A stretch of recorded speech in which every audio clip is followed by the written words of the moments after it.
Welcome to Nimmin Live, the #1 place on the internet to learn about YouTube, network with other content creators, and have an awesome time doing it. My name is Nick, and today I'm answering your YouTube questions. So if you have a question about what it is that you are doing on YouTube, there is a form that is down in the description of this live stream right now where you can go down there and put in the question that you have as it pertains to you and what it is that you're doing on YouTube. Put your question in there now because I literally just cleared it right before I went live. So if you get your question in there now, really good chance that we will get it answered here on the show today. Now, with that said, I hope everybody's having an awesome week. I've got some fun YouTube stuff to talk to you about today. Really cool feature that's going to be coming out as well that they're experimenting with that I want to spread some awareness about as well. They're testing it, but I just found out today that they're testing this on some channels, so it's pretty cool. But I'm going to share that information with you right here in just a second. But first, I do want to let you know that this stream is brought to you by Tubebuddy, which is the #1 browser plugin for YouTube content creators. Tubebuddy will help you optimize your videos. Tubebuddy will help you manage your channel essentially as a YouTube content creator. A lot of people think that Tubebuddy is just like, 1, 2, maybe 3 different tools. But in reality, Tubebuddy is 90 different tools that will help you with your YouTube channel in a bunch of different ways. You can try Tubebuddy for free at tubebuddy.com/Nimmin. And when you're giving it a shot, if you do upgrade that, just as a heads up, I will get a commission for that as well as part of the thing. But in addition to that, this stream is also brought to you, or co-sponsored, I should say, by StreamYard, which is the live streaming software that I use to live stream this every single Saturday at 9 a.m. Eastern. And the reason that I use StreamYard is because it does all the heavy lifting for me in the cloud in terms of the processing power. So it doesn't, carry a heavy weight on my computer. In addition to that, it actually holds my stream open, which has come to be way more convenient and awesome than I had anticipated. But basically, if something happens with your computer, your internet connection, your stream goes down, StreamYard will hold it open. And then you can join back, either your mobile device or another computer or whatever the thing happens to be. Once your internet comes back on, or once, everything gets, going again, it'll help you in that way. Plus, it makes it really easy to bring guests into your live stream as well. All you have to do is just copy a link, send that link to whoever it is that you want to come on your show, and they can just come right on and participate with what it is that you are doing as well. And also, just like you see the graphic on the screen right now, they also make it really easy to add graphics to your screen with just a few clicks as well. But you can try that out at StreamYard.com, or of course, I've got a link to that down in the description as well. So, hope everybody had an awesome week. Hope everybody is just rocking. Really quick, we got Tinkerman Mick in the house. I just want to kind of stop everything for just a second and congratulate Tinkerman Mick again. He just got his play button in the mail. He crossed 100,000 subscribers using mostly YouTube Shorts. And with that, he just got his play button in the mail. So high five and fist bump to you, Mick, for just rocking. For doing your thing. I also want to say what's up to Mr. Camera Junkie. What's up, man? Doug Hoos and YT, what is up? Hope you're doing great. Albie-tastic, hope that you're having an awesome day. Magic Flying Potato, what is going on? Quentin Elliott, hope that you are also doing fantastic. What's up, Golden Cookie? Hope that you are doing great. So, as we get into the conversation today, basically what we're doing here is my goal by the end of this live stream is that you walk away with some type of, information about YouTube that is going to help you with what it is that you are doing on your channel. And as we go through this process of, answering questions, as people are submitting them in the form that's in the description below, we'll pull some of them out of the chat later. But, when this whole thing gets started, we actually, focus really hard on the form. So make sure you get your question in there. But basically, as we're answering questions that are out of this form, it's also a good idea to, even though I'm answering somebody else's question, to just think to yourself, like, hey, does this apply to me? Does this apply to my YouTube channel? Does this, is the advice that he's giving this person with their question, is this something that I can use for what it is that I'm doing, right? And I also encourage you as well to take notes because, during the stream, there is a lot of different questions about a lot of different things. And because of that, like a lot of information can just kind of pass by. So because of that, I also recommend that, you get your notepads open, either on your phone or if you have, a piece of paper, however it is that you take notes, just go ahead and get that open and ready to rock and roll as well. So that if I do happen to say something, I'm not guaranteeing it, but if I do happen to say something where you're like, oh yeah, that's good, I'm, that's going to help me, then in that case, you can go ahead and write it down so that you can go ahead and get working on it, this week and start putting stuff into action right away. So let's see here. As we get started here, our very first question, I'm just going to jump right into the chat, or not the chat. I'm sorry. I'm going to jump right into the forum. And our very first question today is from It's Me Mario. It's Me Mario. And they say they do funny shorts is the type of channel they have. And the goal of the channel is community building. And then they put in quotes, money with exclamation points and question marks, like, hopefully, can get some money too out of this. But the question is, hey, Nick, you're fantastic as always. Thank you for the kind words. Says, I started a brand new channel 40 days ago, all about shorts. Now I have more than 8 million views and 3,200 subscribers. Obviously, this is just for glory since Italy is not eligible for shorts monetization. So my question for you is, how can I make money out of a channel making 1.4 million views every 28 hours? I feel like I have something in my hands that could potentially do pretty good, but I miss the how. Bonus question, what happens if I remove the shorts from a published short? First off, I would leave up the shorts so you can keep, having those people interact with what it is that you're doing. What I recommend that you do is with your shorts that you're putting out, if you're getting that type of activity, and if you consistently get that type of activity with the shorts that you're putting out, if there is any company that would be a good fit for what it is that you're doing, and I'm sure there's a bunch of them, I would start doing outreach. I would start reaching out to, different companies that you think would be a good fit for your type of content. And I would try to, I would, if I had to send 1,000 emails in order to get one yes reply for people to, sponsor the content that I'm putting out, that would be the approach that I would take. So, so what you want to do is get together a media kit. In that media kit, you, of course, want to share some information, some audience information about, who it is that is watching your content in terms of, what it is that you think they get out of what it is that you're doing. In addition to that, you want to include your average view count. You also want to include, if you do another type of content as well, you want to include that. So if you do shorts primarily, but you also do long form video content, then of course, make sure that you mention that so they know that you have that available as well. You also want to make sure, let's see off the top of my head, so you also want to make sure that you have, obvious contact information and next step. So, hey, if this is something you're interested in, contact me here type of thing. In addition to that, let's see here, we got your average demographics in terms of, where people are watching your videos from, the general age range of your viewers, those sorts of things. But basically all the things that you would think that, that would add insight into your YouTube channel, you want to include that in your media kit. And when you reach out to different companies, you want to make sure that you include that. And what you want to do, if you are able to do that repeatedly, to where like every short you publish or most of the shorts that you publish do well, then in that case, I would definitely do some integrations as well from an affiliate perspective if you can, and, try to get people to go to a link or try to get people to, click on something in your description of that short or something along those lines, just as a way to, to just try to get something while you're doing all of that outreach, because it's going to take you some time to reach out to everybody. In addition to that, I would also, in addition to sending out emails to people, I would make sure that you have a LinkedIn account, make sure that you are representing yourself, professionally online, because they look at that kind of stuff too. But you want to make sure that you have a LinkedIn account. And with that LinkedIn account, I would also start reaching out to, the companies that you would like to work with, because all their marketing people, everybody's on LinkedIn. So because of that, you definitely want to make sure that, you're just putting your business hat on, right? If you're wanting to make money, then you have to look at what it is that you're doing as a business of sorts. Or, the more business-minded you are, the better you're going to do. But basically what you want to do is you want to look at what it is that is happening on your channel right now, and put your business hat on and start thinking like, okay, what do I need to get together in order to, start approaching brands? So that's the, that would be step one.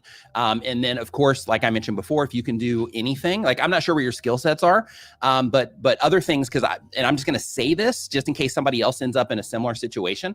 But another thing that you can do as well is you could also brand your shorts. So for example, if you have this skill set, and the reason that I'm even mentioning this is because I can do this kind of stuff. And I know that, some other people that are hanging out in this chat right now that I know can do this type of stuff. So I just, want to mention it. But if you have the ability to, like build like a WordPress website or something like that, where you can, build like an affiliate site of sorts. Like, for example, I have one called bestcreatortools.com. And on that, when people go there, there's free tools there, but there's also things to where if people end up clicking those links, then I'll get a commission, if somebody ends up clicking those links and buying something. So if you have that skill set, you could also, around your channel, because right now it's me, Mario. I'm going to guess that URL, the it's me Mario.com is probably taken. But you want to just think, for people that are interacting with my content, what type of, web page could I put together that I could actually mention at the very end of all of my shorts, so that when people see that, I'm spreading awareness about my website, and then some of those people would end up visiting that website, and then out of the people that visited that website, depending on how you set everything up, some of those people would end up making a purchase, and if they do, then you would get some money that way too. But basically, I would look at it like, I've got all this attention right now. I've got all these, views coming in from my shorts. I've got, all of this, all these eyeballs on what it is that I'm doing. So therefore, do I need to create, off platform assets that I can drive traffic to while I'm working on, getting sponsorships, or do I just want to double down, spend all of my energy on trying to get sponsorships, that kind of thing. But that's the approach that you want to take, so that you can go ahead and start monetizing as quick as possible with what you're doing. And well done, by the way, crushing it, for the amount of time that you've, spent there, absolutely crushing it. So nice work. Another thing too, just as a quick mention, if you have already included products, even if it's not, hey Chantel, even if it's not even if it's like not a pre-sponsored thing, like if in your content, if you have anything that you're showing on screen, I would share that out on Twitter as well. And I would actually include the brand, that has the thing. If it's, a speaker set sitting in the background, if it's a stereo, if it's a, piece of tech, whatever the thing is, I would definitely make sure to reach out, via Twitter as well, and just let those people know that you've already included their stuff and what it is that you're doing also. So our next question, this is a great question, by the way, especially right now. Viper, man about tech. What's up, dude? Hope you're doing awesome. With the fire emojis, as always. That's the only thing I think that can like accurately represent Viper's energy. It's just coming in, dropping a bunch of fire emojis, right? What's up, dude? Hope that you are doing fantastic, man. Roger Wakefield in the house as well. Hope that you are doing awesome. Roger saying he's checking in from Video Marketing World in Dallas, Texas. That's awesome, man. I hope you guys are having an awesome time over there.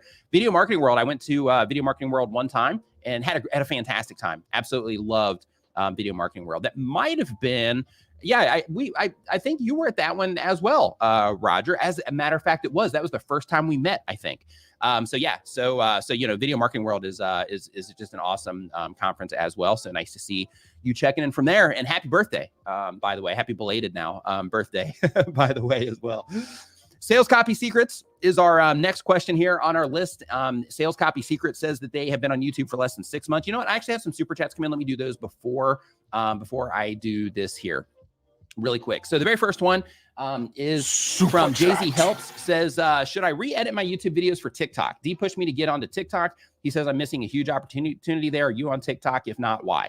I'm not on TikTok. The reason I'm not on TikTok is because, I just don't want to put that energy into TikTok right now. I'm actually in the process of working on some things behind the scenes, which will be coming out here within the next, some of them will start, coming out, relatively soon, but some of that has kept me busy. Plus, just working on some stuff here. We just had like a thing built in the back, but anyway, like, for me, it's just not, I'm just not on there right now. For you, since you're using yours to actually generate leads, I would definitely be there. I would basically take some of your content or just make unique content, either one, but basically make it and, drop it into, I would have a shorts channel for it so that you have the opportunity for that. Like the win, let's just go with a different perspective here. Like the win with vertical content is that right now, is before, like, if you don't make it on platform in terms of, having their stuff, injecting music and all that, then you can have that one piece of content. You can upload that one vertical video to, Instagram Reels, to TikTok, to a shorts channel. And, you have that one piece of content that you can create and you can use it to distribute across, the other platforms besides YouTube, and then also to take advantage of shorts as well.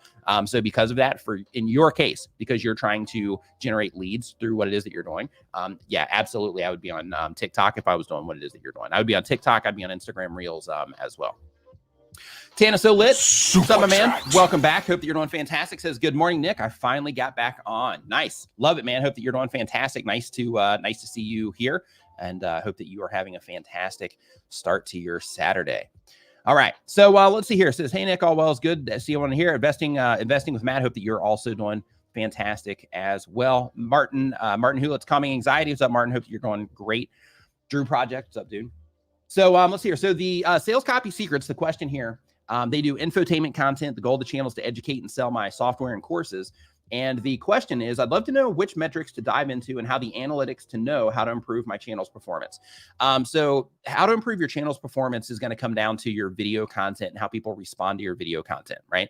So because of that, you need to focus on your videos. So focus on the videos that people respond to positively, figure out why they respond to those videos positively in terms of, what is it that you're actually doing in those videos? Like what was the topic of the videos? How did you structure those videos? How did you open the videos? How did you end those videos? Looking in your analytics for those videos that perform better than others on your channel to see how many people actually made it to the end. Once they make it to the end, how many people are clicking on your end screens, that kind of thing. Because the idea is, if you are putting together good content and you're able to get people to click on that content, then, that video will do okay. And then you just keep rinsing and repeating that process over and over again. And then that creates a really strong, thriving channel. So, because of that, if you're trying to, do well on YouTube, focus on your click-through rate from all the different traffic sources. Don't just look at the upside down triangle that you see in there.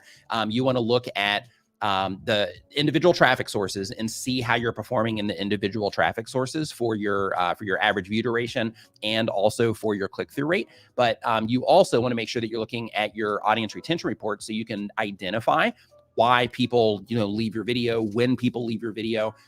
More so when, so you can start trying to uncover, like, okay, when people are interacting with this and they get through that, first 30 seconds, first minute, and then they start trailing off. Like, what's going on? Why are they trailing off? Is there anything that I can do? Anything that I can change in the content? Maybe it's in the editing, maybe it's in the presentation, maybe it's in, changing, the environment that you're in, while you're actually, putting the content out there, whatever the thing is for the type of content that you make. Just basically looking at your audience retention reports and then coming up with theories essentially on why it is that you think people respond in the way that they do. And then you test those theories against new content. But those are the things that you really want to make sure that you're focusing on. You also want to make sure that you're focusing on, if you're really trying to, thrive, also make sure that you're focusing on the people coming back to your channel as well. That's a really important one also. And look at the videos that are driving the traffic right now, because the videos, and they show you this in your analytics, the videos that are driving all your traffic right now, those are people that are coming in that are interested in what it is that you're doing based on those topics that are pulling them in. So if you have some content, like a set of content that's bringing in most of the views, make sure that you're thinking through, okay, the people that are coming and interacting with this content that's making my channel grow right now, people that are interacting with that, what else would be a great fit for the people that watch those particular videos that are driving the channel right now? So really quick here, I need to step away for 1 second. And while I do, I'm going to play this diss track by Brian G. Johnson and myself. I will be right back, about 30 seconds. Hang with me.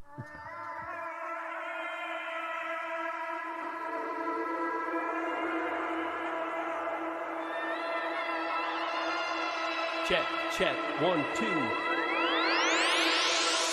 I'm B to the G, it's easy to see what you need, it's attention from me. I'll give you the shout, get back on the grind and you'll be down for the count, trying to breathe. Your favorite is me, now you hate with the diss. All of that hair hanging there like a chick, man, give me a break. You're standing too close to the camera like Nick. Where's the claim that you say Filmora is hate? Call me a thief for the titles you hate. I taught you the rank, you seem to forget it. I hit it and quit it, and you try to walk in my wake. I'm tossing you weight, giving you shine, giving you clout by doing this with my time. And what I'm about, why I'm your guy. You come from my console, but now you're denied. You wanna throw shade. It's too late, I already got it made. You wanna bring hate. Hit the road, hater, cause I'm not phased. If you're messing with G, you're messing with me. The name is Nimmin, I'll bend in a knee. Disturbing the peace, I'll come back into battle and murder a beat. I heard you eat worms like a bird, like a tree. All right, so I'm back now. So here's what's up. I might have to do that a few times. So basically, I try to stay hydrated as much as possible because that's just the right thing to do. And today I realized about an hour and a half ago, I was like, you know what? I haven't drank much water today and I'm getting ready to stream and I need to, be able to be focused and all that stuff for my stream. So because I chug literally probably like a liter and a half of water. So I might have to step away a few more times as all of that is, kind of rattling through the system. So really quick, let's see here. So Tinkerman Mick, Superchat. Wrong button there. Tinkerman Mick says, thanks heaps for the sponsorship tips. Currently attempting to make a media kit, and that gave me a great direction and more. Stay awesome as always, Nick. Thank you for that, Mick. So just a heads up, man, you can go to let's see here, what's it called? Graphic River, which is a Envato property. But you can go to Graphic River and they have media kit templates that you can download. So basically, You can download those templates if you have like Photoshop or, Google, Google Slides or PowerPoint, whatever, version you download. Then you can just take it and you can customize it, for your particular needs. But, that way you don't have to kind of build everything from scratch. You can get it and then you can kind of use what they have as a guide for, the information to include in there. But a lot of those are framed more towards like bloggers and that kind of stuff. So just make sure that you, are putting in, video specific things in terms of your average, view counts, that sort of thing. So that you can, make it more appropriate for what it is that you're doing versus a blogger. But those templates, they look great. They're easy to modify, that kind of stuff. So I would definitely give that a shot.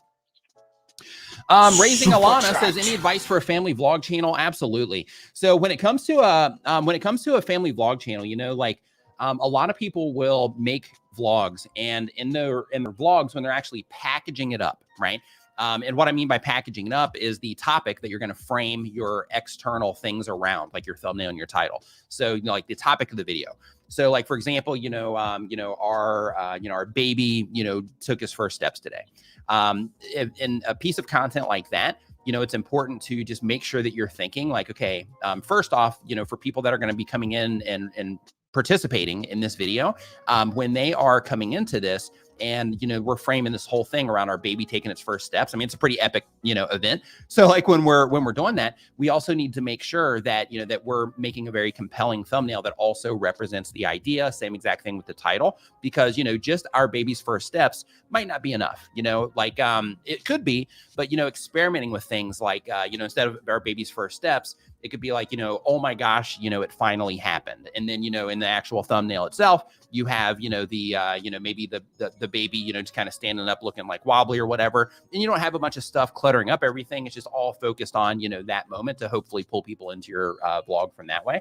Another thing that's also advantageous for vlogs is, of course, eventually most of the traffic that you're going to end up getting once you, become successful, or once you just start, getting some momentum and you learn how to do it right. Most of the activity that you're going to be getting is going to be coming from the recommendation features. However, it's a really good idea to also consider search for what it is that you're doing as well. And the reason I'm saying that is, like, if you're just getting started, and I'm not sure if you are or not, but if you are just getting started, you also need to get, some of your videos into search, just for the sake of being able to pull viewers from that, and based around what it is that they're looking for, to help YouTube determine like, hey, these people that are coming in from, search are these types of viewers, and they're really enjoying this content. They're watching it like all the way through. They're watching another video after that one. They're subscribing to the channel. They're giving it a thumbs up, all that. And then they can detect, right? Like, hey, these are the types of people that are enjoying this. So then on the other side of that coin, what ends up happening is, YouTube identifies like, hey, these people are enjoying this.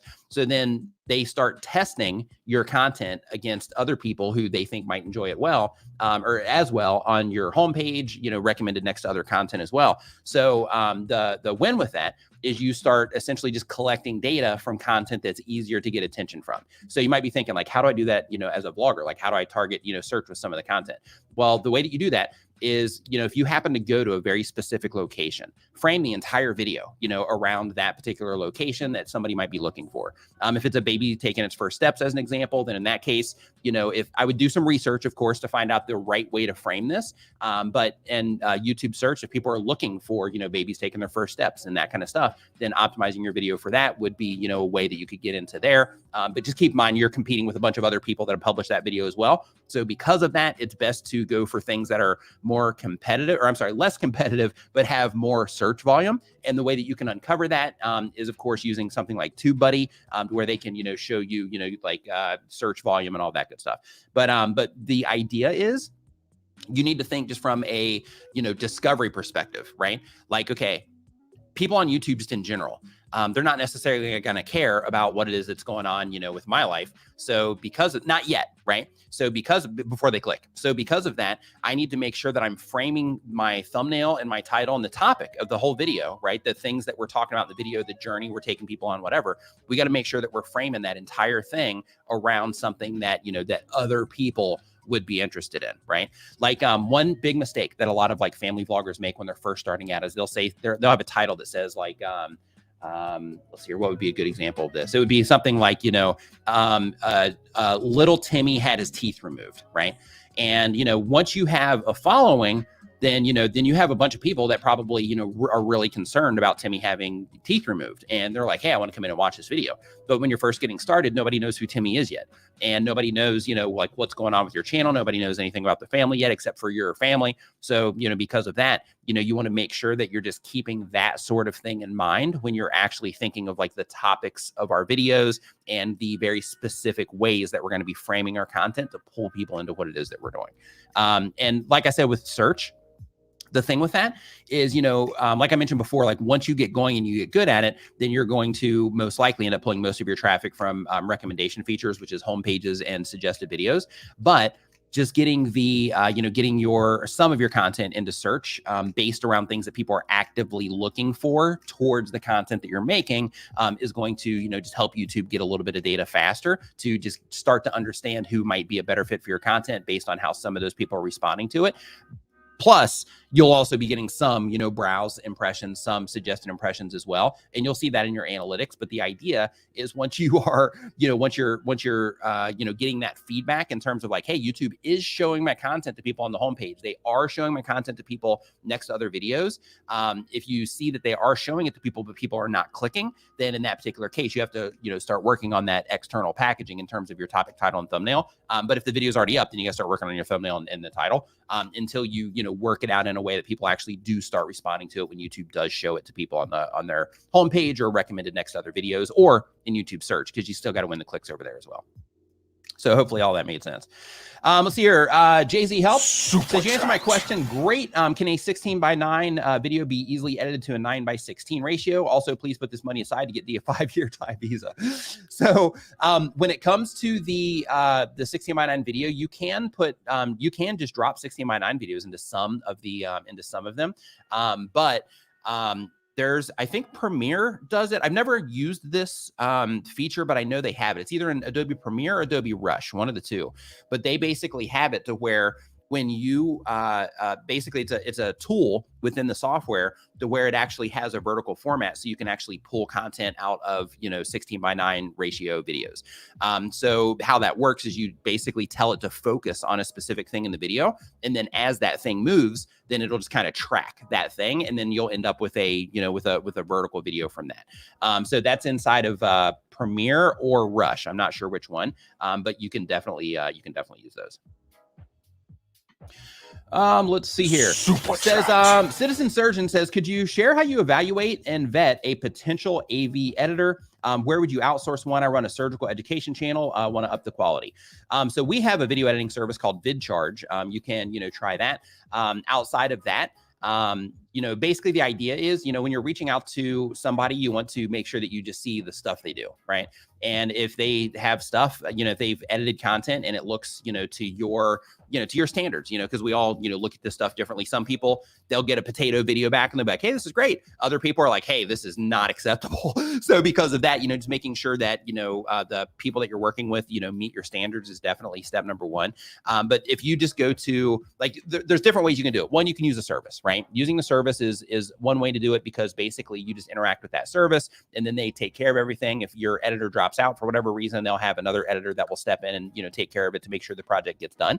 And then there's other ways that you can do it as well. And the other ways are to where, you actually hop on like upwork.com or onlinejobs.ph or, one of the sites like that. And you actually, have people apply to edit your videos. And then when you take that approach, then you actually, will have an influx of, a bunch of video editors that are interested in your project. And then you can go through, check out their portfolios, all that stuff, and actually bring somebody on part-time or full-time, based on your needs through a service like that.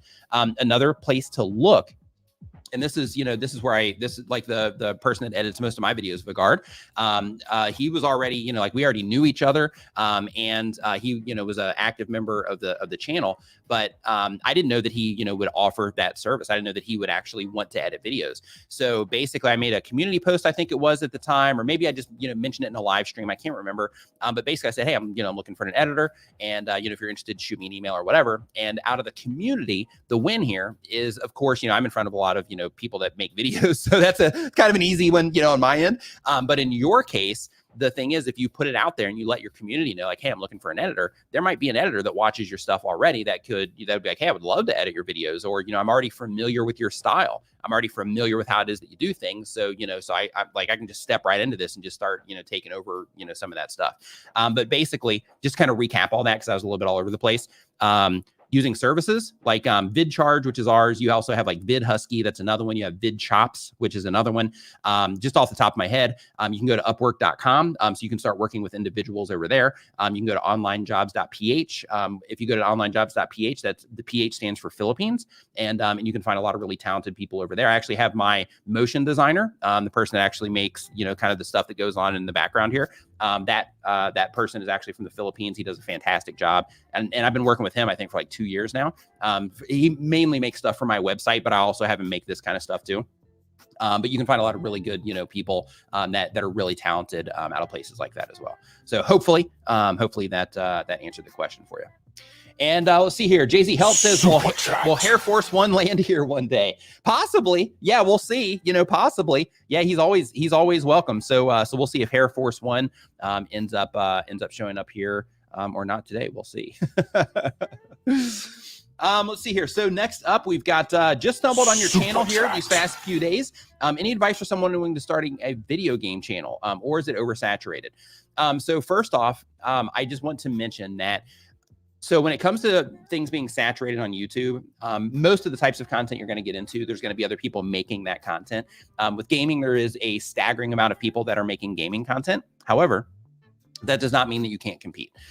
So if you are wanting to start a video game channel, the very first thing that I want to recommend to you is a lot of gamers think that, and this is not, to offend any gamers, because you guys might be different that are hanging out here, but just based on some of the comments that I get on my videos, a lot of gamers think that, their content is something different, and that they need to, that basically the general rules of YouTube that we always talk about here, they'll say things like, hey, this is great, but, do you have any advice for gamers?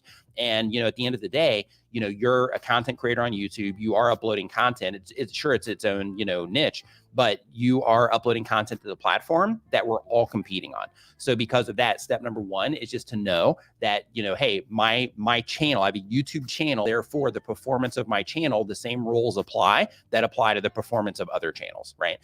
So because of that, step one is just to make sure that you're taking that approach and that you don't think that and I'm not saying that you do, but I'm just saying, as a precautionary measure, since you're like, hey, how do I get started with this? Just step number one, is the mindset part, and just make sure that you're not thinking that, that your content or that your type of content is some type of like outlier, and that the rules of YouTube don't apply, because they do. So with that out of the way, the next thing that I recommend is that right out of the gate that you focus on a particular game. And the idea for that is that, while you're getting started, that you focus on one particular game, preferably a popular game. And by focusing on that one particular game, every single video that you publish while you're getting started is going to be a good fit for people that are interested in that particular game, right? So it doesn't matter if you, like if you publish 4 videos over the course of the month, if somebody comes in on one of those videos, then the other 3 videos are still relevant to that viewer, which is really important, because what you ultimately want is you want people coming into your content, enjoying your content, and then watching more of your content. So the idea with making sure that you're covering that same game when you're first getting started is that you have all of the content on the channel is a perfect fit for the people that you're trying to reach, which increases the likelihood of those people enjoying more of your content if they enjoy the content that they come in on, right? So that's the idea. Also makes interlinking content easy and all of that as well. Another thing to make sure that you are doing is making sure that when you are putting out your content, I don't know if you're going to be doing like Let's Plays, or I don't know if you're going to be doing here. I'm actually going to put this. Let me see if I can find this and put this up on the screen, because this is a really good question. I'm going to talk about this here for a second, because I know there's a lot of gamers in here, and we don't get the chance to always talk about games and gaming content creators a lot. So I just want to kind of just keep expanding on this just for a minute, and then we will continue on. And it looks like that might have passed to where I don't have it. Yeah, I can't pull it on the screen. Okay. So yeah, so I can't pull it on the screen. But basically, I'll just keep going. So the idea though, with gaming content, with a gaming channel, is One is serve that particular audience, when you're first getting started, because then that way all of the content on your channel is relevant. That's really important. Two, make sure that you're thinking through, like if you have one video, and I'm going to talk about this part here in a minute too, but if you have one video that is, showing people how to, get past a certain part of the game, what you want to think of as you're putting your content together. Again, let's say they'll say you're doing 4 videos per month. Then in that case, you want to say, okay, over the course of the month, I'm not going to just look at the videos that I upload. And this is important for everybody here. I'm not going to just look at the videos that I'm uploading as standalone single videos. I'm going to look at the videos that I'm uploading as pieces of a larger puzzle, so to speak, so that you can think of how you're going to be linking your content together over the course of that month or 90 days or however it is that you do it, so that when you are making this piece of content here, you're not thinking like, okay, this is just one video. I'm going to get this up and I'm going to make a video about something completely different. You want to say, okay, I'm going to publish this video, but the video that I'm going to publish after this is going to complement this video in some way, or it would be a logical next step or whatever the thing is, whatever the thing is, in order to start creating that opportunity for yourself, to where if somebody comes in and they watch that very first video, and then the next video that you publish is a logical next step, and then they watch that one, then in that case, they're like, hey, this is great. And then they end up watching another one because it's a logical next step. And then through your end screen, through your cards, through your pinned comments, all of that, you're actually, creating that path for people to follow that are, really into what it is that you're doing. In addition to that, I'm not sure if you are doing like Let's Plays, or if you're, teaching people how to, like, tips and tricks, that kind of stuff. But if you are doing Let's Plays and they are longer form videos, then in that case, I also recommend that you also make some shorter form content that is content that helps people in some way. And the reason for that is because there's a gajillion people that are doing, like, Let's Play Grand Theft Auto Let's Play, Fortnite Let's Play, COD Let's Play, all that, right? And they're titling their videos that way.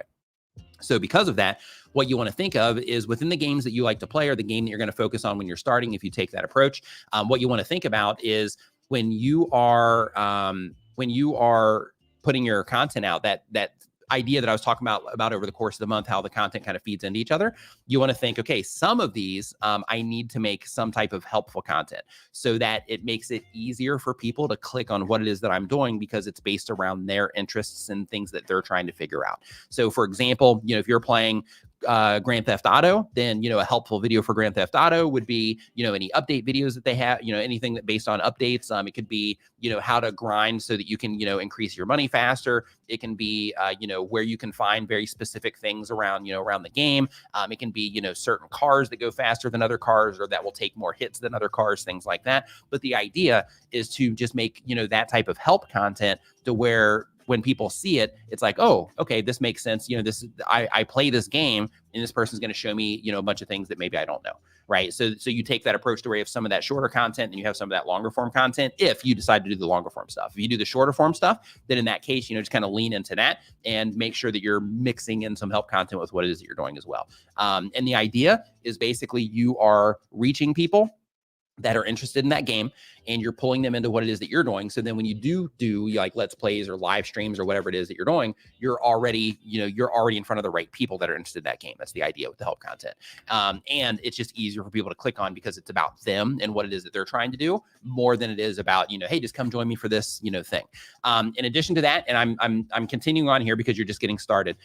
In addition to that, make sure that when you're putting your thumbnails together, make sure that you're just not cluttering everything up. Make sure you look at your thumbnails at a very small size as well as a very big size, and make sure that it's very clear, the imagery of your thumbnail, make sure it's very clear the game that you're actually playing, even at a small size. Because on some features on computers, thumbnails will come up really small. Some features on mobile devices, phones, tablets, that kind of thing, thumbnails will come up small as well. And if it's not clear, crystal clear that it's about that game, then people will just gloss right over it as they're scrolling through. So because of that, you need your thumbnail to be just stupidly obvious that it's about that game, so that when somebody's scrolling through, at the very least, that connection, hey, this is something that I'm familiar with, something that I know, this is that game that I play. So it just grabs their attention, right? And then from there, the title itself, you got to make sure that you're being compelling. And by being compelling, instead of just putting, Call of Duty, tips and tricks, it would be, three Call of Duty tricks. And this is just spitballing, but like three Call of Duty guns that will, that are let's see here, three Call of Duty. I don't know, but the idea. Let me do it around Grand Theft Auto. That might be easier. Like these. Let's see here. These cars in Grand Theft Auto are almost bulletproof, right? Something like that. So then that way, it's like, hey, I got the imagery there. So, I'm grabbing their attention, but then when they drop to the title, it's like, oh, I didn't even know there were cars in there that were almost bulletproof. Let me click into that and see what that's about. That's the idea on the compelling side. But just think of, like the people that are into that game that you're playing, like, how can you frame what it is that you're doing from the outside in terms of your thumbnail and your title to where they can recognize it and then they're compelled to click on it based on what it is that you're doing with the title. And if you do end up putting any text or anything in your thumbnails, make sure that it's big, bold, and easy to read. Okay. That's just kind of like a best practice thing. In addition to that, if you're just getting started, the most important thing in this whole reply is YouTube's hard. YouTube is hard. A lot of people, a lot of people start YouTube channels and they'll stop because they expect it to be easy. YouTube is hard. There's, skills that you need to get into place in terms of, just writing titles, making the content, presenting the content, all that good stuff. There's skills that you need to get in place. You might have them already. But the idea is that while you're starting your channel, hope for good numbers, do everything that you can to try to get attention to what it is that you're doing. However, be patient with yourself. And if things, when you first get started, and this is for everybody here, when you're first getting started, if things aren't working out the way that you thought they would work out when you first got started, just be patient with yourself and understand that, YouTube's not broken. What it is that you're doing isn't broken. You're not doing anything wrong necessarily. I mean, you could be, but, mostly you're probably not doing anything wrong. It could just come down to like, you need to just work on the skills that are required to do all of this. So, because of that, just be patient with yourself, give yourself time. Don't like get frustrated over it. Just think to yourself like, okay, I published this video because this is all a system, right? I published this video. This is how people responded to it. Based on how people responded to it in my audience retention reports and my click-through rate, all that, what can I come up with in terms of why I think people responded in this way? And then you make the adjustments in the future videos that you publish to test the theories that you come up with. That's the idea. And just don't stop. Just don't stop, right? So like if you're coming on, you're like, and you really want to do it, don't stop. Be patient with yourself and make sure that, that you don't blame, because a lot of people, if it doesn't start working out, they don't want to accept that responsibility for themselves. They're like, oh, it's YouTube, YouTube's holding me back. The algorithm doesn't like me, whatever. It's simple. If you take away all of that, it's simple. YouTube tells us that the algorithm follows the audience, which means if you can get people to respond to what it is that you're doing, right? If you take all of the complicated aspects of YouTube and you break it down into something, a really simple idea, it comes down to this. If you can get people to respond to what it is that you're doing in a positive way, you create content they enjoy, right? Create content they enjoy, get them to click on it. Then YouTube system will identify that the people that they're presenting your content to are clicking on it and they're enjoying the content. And as long as that keeps happening, YouTube will keep trying to show it to other people. And as long as they keep, that are similar to the people that are responding to it in terms of the things they watch on YouTube, the things they don't watch, just how they interact with the platform. So what you want to do is you just want to make sure that you're thinking like, hey, I just need to make content that people really enjoy. I'm not going to think like, hey, how can I hack this? Or how can I shortcut all of this stuff? You want to approach it in the right way. How can I make content that people are going to watch it? And they're going to be like, oh, this is great.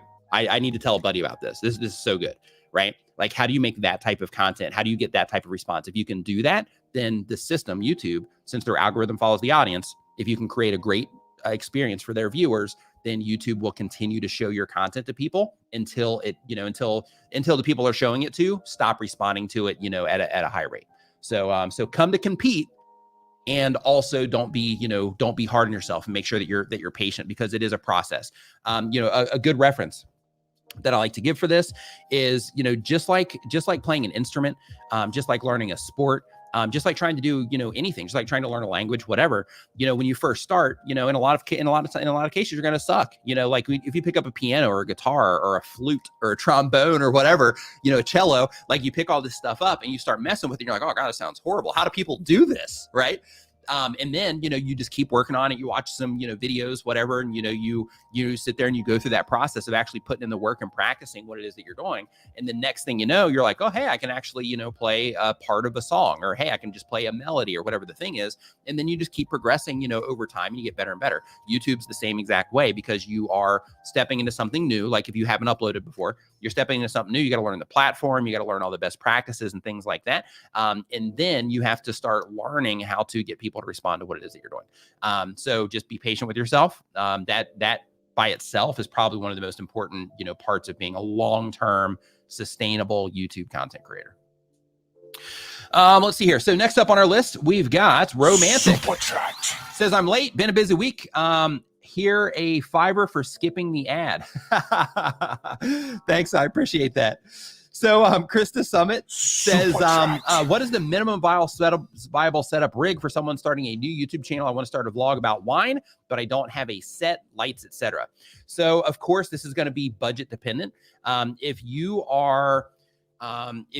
have a little bit of money to spend, you can hop on Amazon and you can get just like a basic, lighting kit for, I think, like $100. When it comes to the actual camera, if you wanted to get like a, like a nicer camera, you can get one for around $500, with a decent lens on it, something like a Canon M50, something like that. But then you also want to make sure that you get a microphone as well. Microphones, a decent one will run you like a Rode Video Mic Pro, for example, that'll run you, I think, a little bit over $100 as well. But if you're like, hey, I'm trying to do all this on a budget, if you have a phone, that's the only setup you need. So two extremes right there, right? But the phone is the only setup you need. So the reason I say that, I have a video on my YouTube channel. The guy, he started a YouTube channel and he grew his channel to over 100,000 subscribers in 10 months. Using just his phone without even a microphone. It was just onboard audio. He's really entertaining. He understands in terms of, like, hey, I got to make content people enjoy. I got to make sure I'm adding value to people, not just following me or on my experiences during my vlog, that kind of stuff.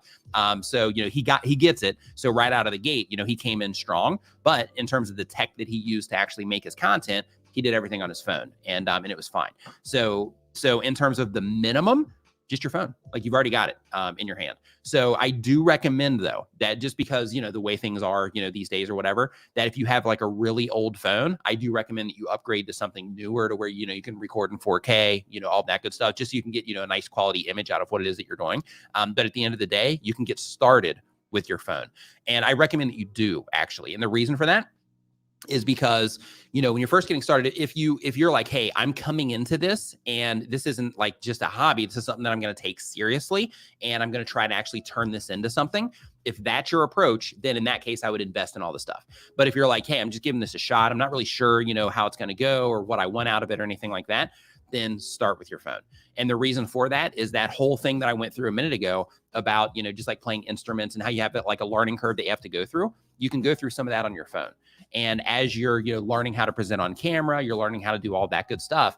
You can just do it, on your phone while you're doing that. And then once you start, being like, hey, yeah, this is something I'm going to commit to, then in that case, that's where you might want to. If you find that your phone isn't cutting the mustard, so to speak, then that's where you might want to, upgrade to an actual, piece of like camera gear or something.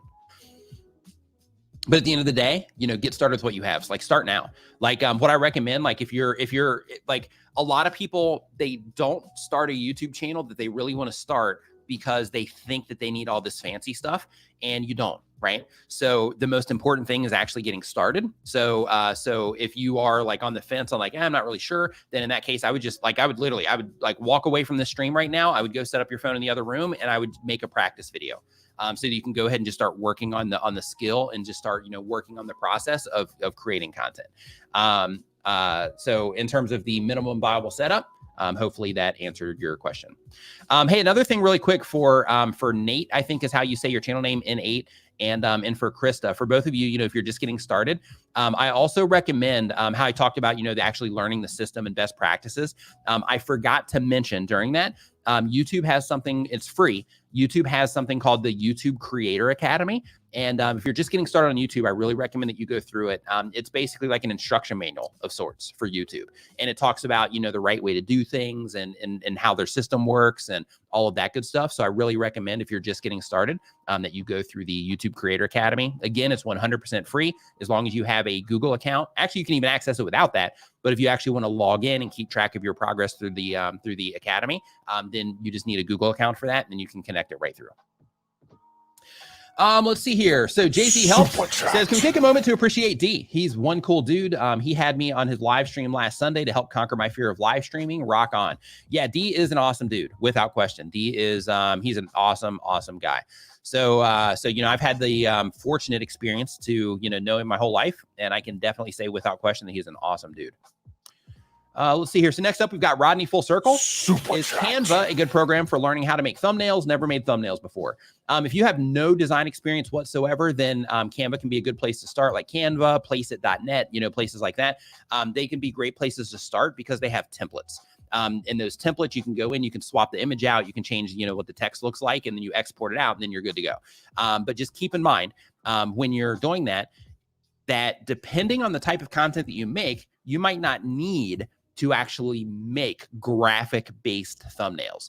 Just using like an image might do the trick for you. So just depending on your type of content, you might want to experiment with that. But if you're like, no, I'm definitely going to need some, text on there. I'm going to need some, graphical things. Then in that particular case, then, Canva or Placeit.net, any of those places are a good place to start just because they're template based. And since you just, if you don't have any type of design experience, it just kind of helps keep you on track and helps keep you from overdoing it, which a lot of people do, when they're first starting to make thumbnails.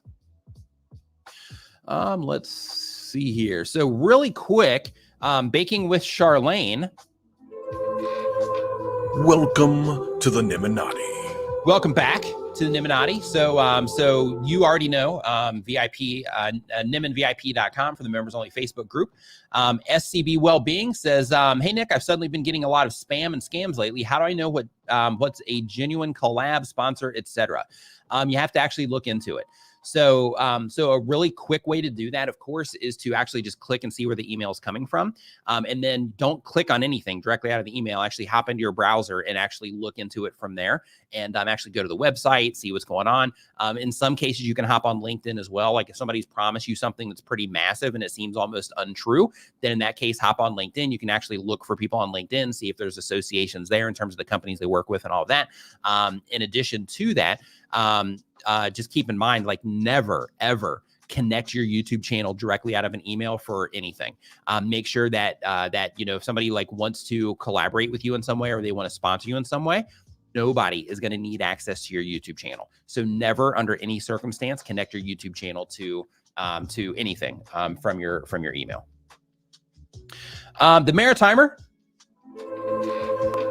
Welcome to the Nimminati. Welcome to the Nimminati. Make sure that next time that you get the chance, you go to NimminVIP.com. That is our members only Facebook group. When you type that in, it's going to redirect you to our Facebook group. And what you want to do is you want to fill out all the information on the way in because that's how I verify that you are a member.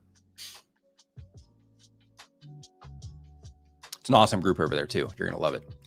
Let's see here. And by the way, any channel members here that are not in that group, because there's a lot of you that aren't even in that group. So if there's any channel members in here that are not in that group, just a reminder, we do live streams over there. We're only obligated to do it once a month, but I go in there, every week. Sometimes I'll move it from like a Thursday to a Friday or whatever.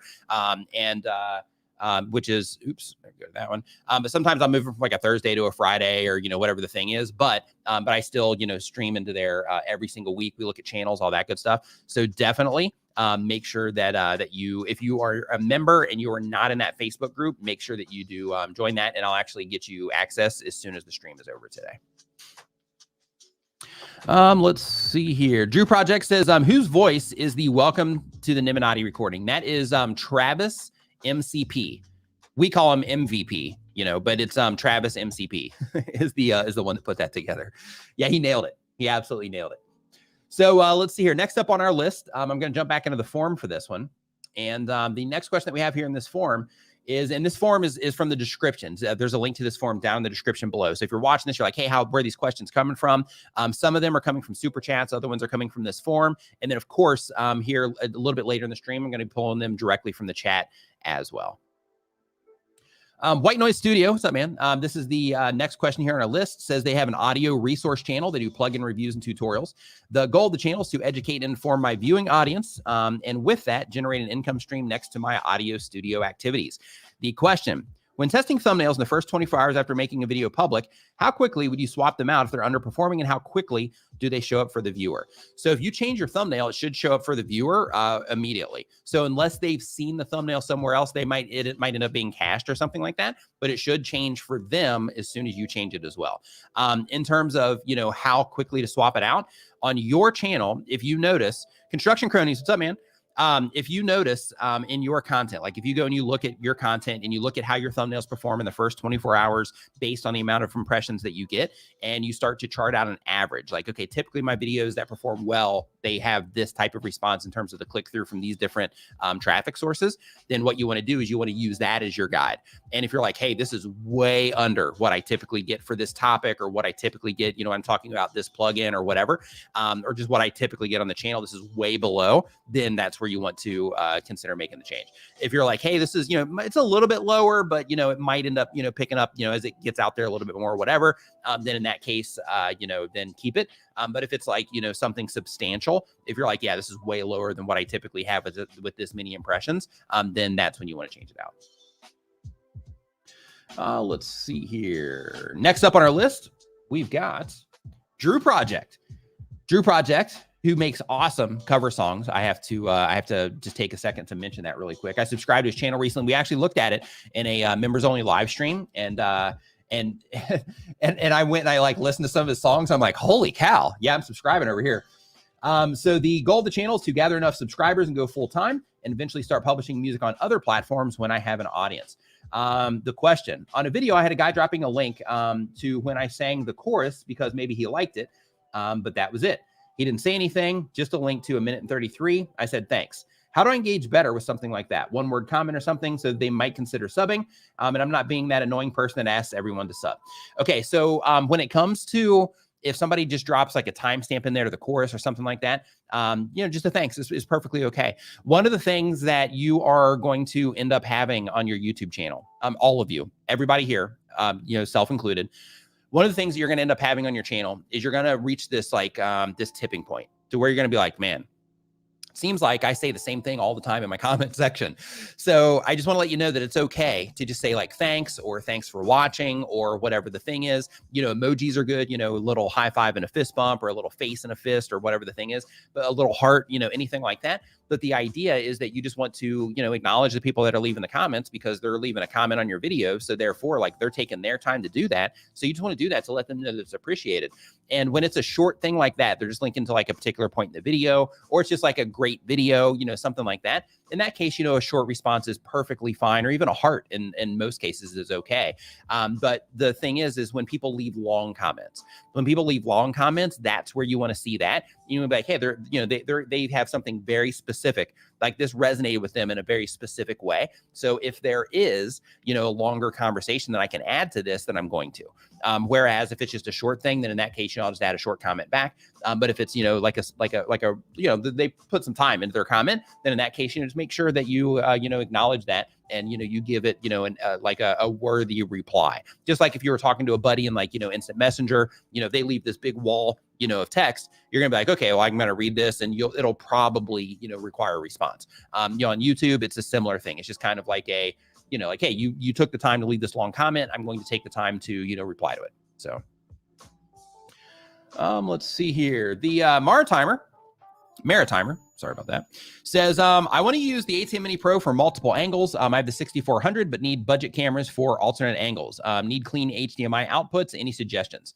So the GoPro has clean HDMI outputs. So I typically have, or sometimes I have, and I won't say typically, because I alternate between this camera as my extra or the one on top. Every now and then I hook up my second ATEM Mini and I'll have everything going. But basically with the GoPro, it has a clean HDMI out. So so you can have your 6400, you can have that as your main camera, but then for the other angles that you have coming in, you can get used GoPros. I think the one that I have up here might be a 9. Either an 8 or a 9. But with that one, you actually just go through the cycle menu. Once you plug it into HDMI, you run through the cycle menu and you just choose the option to turn off that display. And then it just gives you a clean HDMI out. So GoPros are great for that. The only downside is you're going to need power. You're going to need power banks as well. So I have, like, when I'm running that camera, I have a power bank. I got it for a live streaming backpack, for like an IRL stream backpack. But I mean, the power bank is like this big, and it like, I can usually go like a month on that power bank, and it's perfectly okay for like 3 hours at a time for like a month. But in your case, you might want to just go grab some like phone power packs, or just plug it in so that you can make sure that you're constantly sending juice to it, because a battery's not going to be enough. A battery will die quickly, so you need to be able to do charge it externally, or not charge it, but just power it externally. But yeah, the GoPro, like that'll last me all stream. Like when I have it on, it'll last me like all stream, and then, you know, like 3 more streams after that. Typically, I'll make it through the month with that big power pack. But if I don't have that power pack, then it dies relatively quick. Let's see here. So next up on the list here, Shark Scrapper, thanks for the super chat, says, working on my first collab and need to share some big video files. Recommendations? Thanks that y'all thanks for all that you do for us. Thank you, Shark Scrapper. So if you are sending video files back and forth, I use Dropbox for that sort of thing. With Dropbox, you can actually set up the account for it, and then you can actually send file requests through Dropbox. Through that file request, basically you just put in an email, and then it shoots an email, and that opens that folder up for people to be able to upload directly to it. There's some other ones as well, but the one that I always use, and I'm not sure just off the top of my head what those are. One of them begins with an M. It's like media something, but I can't remember it. But Dropbox is a great solution for that, to where you can either just add them to the folder and they can upload, or you can send them a request for the files. Another thing, just a few quick tips for you and for anybody that does collaborations. Another thing that can be advantageous for this, you can also do it in Google Docs as well. So with your Google account, you have a Google Drive. So you can also upload files into that, and you can also give people permissions to upload into that as well. So you can do that.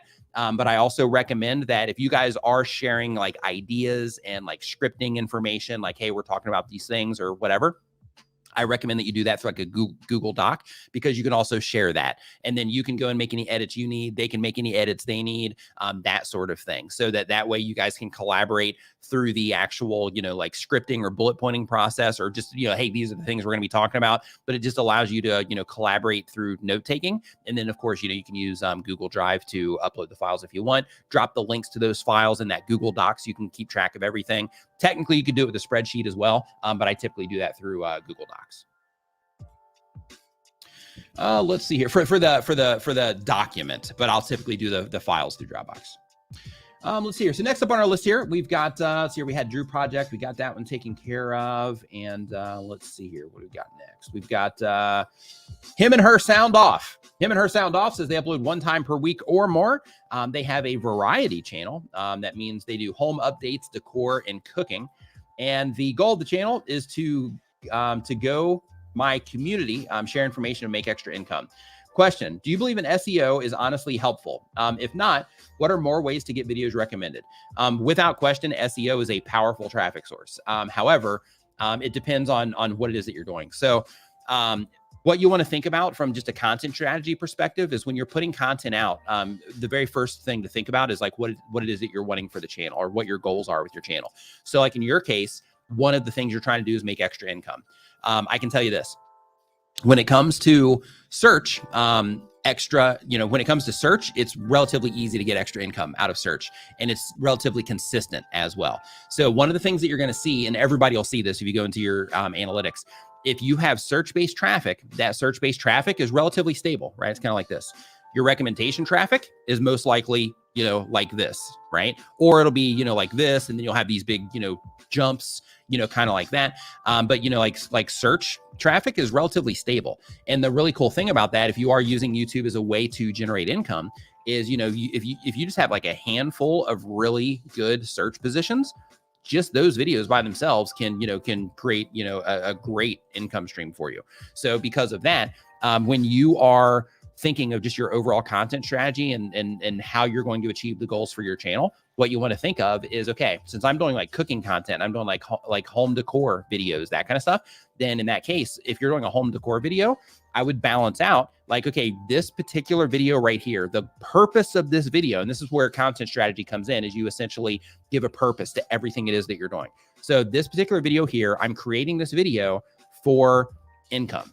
So of course I'm adding value to my viewers and all that, but the purpose of this piece of content is to land in YouTube search. And if it lands in YouTube search, I've got, you know, affiliate links in here and all that good stuff, or it's a sponsored piece of content, whatever. But I've got, you know, affiliate links in here, and I'm trying to get this in search so that as people are looking for information about this particular thing, the intent of those people buying something from your video is going to be higher. So somebody's looking for something, you know, like, hey, since you're doing home decor, then it would be like, you know, hey, you know, like duvet covers. You're like, hey, best duvet covers, or, you know, best looking duvet covers, most durable duvet covers, or whatever. Then in that case, if you have a video and you're like, hey, people are looking for this, there's not a lot of competition, but there's high search volume, then in that case, you make an intentional video about duvet covers, and then you have a link to your Amazon store, or just Amazon links down there that send people to Amazon to actually buy the duvet covers that you're talking about in your video. And you can do that with anything, toasters, anything, you know, around your house. But like if you are doing like home decor related things for the sake of income, because that was one of your goals here, is to grow the community, share information, and to make extra income. So on the extra income side, I would just make sure that some of those videos are pointed or intentionally designed for YouTube search when people are looking for some of the specific things that you're talking about. And the reason that you want to make sure that it's something they're looking for is because, one, in order for them to click on it search, they need to be looking for it. But two, when they're looking, you know, for information on a thing, like duvet covers, for example, and they're looking for like best duvet covers or something like that, the likelihood of that person or the intent of that person would be completely different than somebody that might see your video on a homepage that has no intention of buying a duvet cover, right? So if they're looking for it in search, it's like, hey, I'm actually looking for duvet covers, and I'm, you know, because I'm thinking about buying one, or looking for toasters or whatever the thing is. So because of that, you just make sure that you're intentional about the content that you're putting out there, and that every video has a purpose. So if you're trying to get recommendation traffic, the approach that you take is a little bit different too. And we'll talk about that real quick as well. So for example, if you're trying to get somebody's attention in YouTube search, essentially, you just need a high response video in terms of, you know, that you can compete against the other videos that are for the search terms that you're going after. Within that, YouTube, of course, they're going to be, you know, reading your video, you know, the things that you say. Their system essentially watches the videos. It's looking at everything in every frame of all the videos that you publish, and trying to, you know, understand, you're like, hey, what's this video about? But you can help it out by saying, you know, hey, best duvet covers 2021, right? And then of course you optimize your entire video around that, and then you put it in YouTube search for best duvet covers 2021 or 2022, you know, as it's coming up. And then you know, have that one for YouTube search. But that one's simple, best duvet covers 2021. You'll get homepage traffic from that. You'll get suggested traffic from that. But the people looking for that in YouTube search, the intent of them possibly purchase, or their intent is higher. So because of that, you know, the likelihood of them actually purchasing something is higher versus it being on a homepage. Now, the other difference is if you're trying to get something on a homepage, or trying to get traffic from recommended, you might not even mention duvet covers, or you might not even make a video about duvet covers, but you might not even mention the duvet covers in terms of like best duvet covers for 2021. You might take a totally different approach. One of the examples I like to give for this, just to keep me from like spitballing and kind of slowing the whole thing down if my spitball doesn't go great, is like this A10 Mini that we just talked about here through the Maritimers comment as well. This A10 Mini right here. If I'm making a search-based video for this, then in that case, topically, I would be something like a, you know, A10 Mini review, so that the people that would be looking for the A10 Mini review, the likelihood of that person buying it, if I show them like all the cool stuff the A10 Mini can do, is going to be extremely high. So therefore, I would make the topic of that video and package it around an A10 Mini review. Of course, I would add something compelling to it as well to try to compete against the other people that are there in search. Now, if I'm trying to grab attention from the homepage, the approach would be completely different, and I would go a little bit more broad. So if I'm trying to grab attention from home pages and recommendations, then in that case, instead of saying like ATEM mini, review, the topic of the video would even be different. So in this one, maybe I'm just doing like a showcase of the ATEM mini, or it could be a review, but I just kind of reframe the idea to where in that particular situation, the frame or the packaging of the video, the topic, title, thumbnail, the thumbnail would just be something like, just a highlight of maybe the ATEM mini, or I would be holding it. Let's just do here. Like I would be holding it like here, probably, pretty big so that that's the main focus. And I would be going like this, right? And then the title would be something like this live streaming, or this device changed the way that I live stream, or something like that. So that in that case, I'm not just going after the people that are looking for like an ATEM mini review. I'm going after live streamers, and I'm trying to introduce them to this particular thing. I'm trying to bring them in that way. So then in that case, some of those people might make that purchase as well. But the approach that I'm taking, trying to grab attention from the homepage, it's more broad, because I'm not just targeting people looking for the ATEM mini Pro. In that case, I'm targeting live streamers, right? So then that way, the people that you're targeting, topically, it's just a much wider, group of people that are still a laser targeted fit for what it is that you're talking about. So, when you are putting your content strategy together and you're thinking of, where it is that you're, wanting stuff to show up, it's just very important to make sure that you're intentional about it and that you're thinking of things like that. Like if I'm making it for search, the topic of the video, like the whole idea for the video, might be something completely different than if I am targeting it for recommendation features. So hopefully all that made sense. Okay, so next up, great question, by the way. But yeah, SEO, it's still a great traffic source. And another bonus of that too, like while we're talking about it, is with YouTube search, another win is that when you do make content that ends up performing well in YouTube search, or just targeted for YouTube search, that content can also often show up in Google. It can show up in Yahoo. It can show up in other places as well, like external off of platform. And you can also do fantastic pulling traffic from those external sources as well. So for example, like if you did the approach on like the best duvet covers in 2021, if Google shows video results for that and your video performs well on YouTube, it performs well from Google when people click on it from Google, then in that case, you might end up pulling a substantial amount of traffic from Google when people are looking for best duvet covers of 2021 as an example. So, you just want to make sure that you're just being intentional, and then you're not just like, oh, hey, I'm making a video this week. What am I going to do? You want to make sure that you're thinking, okay, my goals for this channel, I'm going to go back one here, but it's like, hey, the goals for my channel in your case was to grow the community, share information, and make extra income.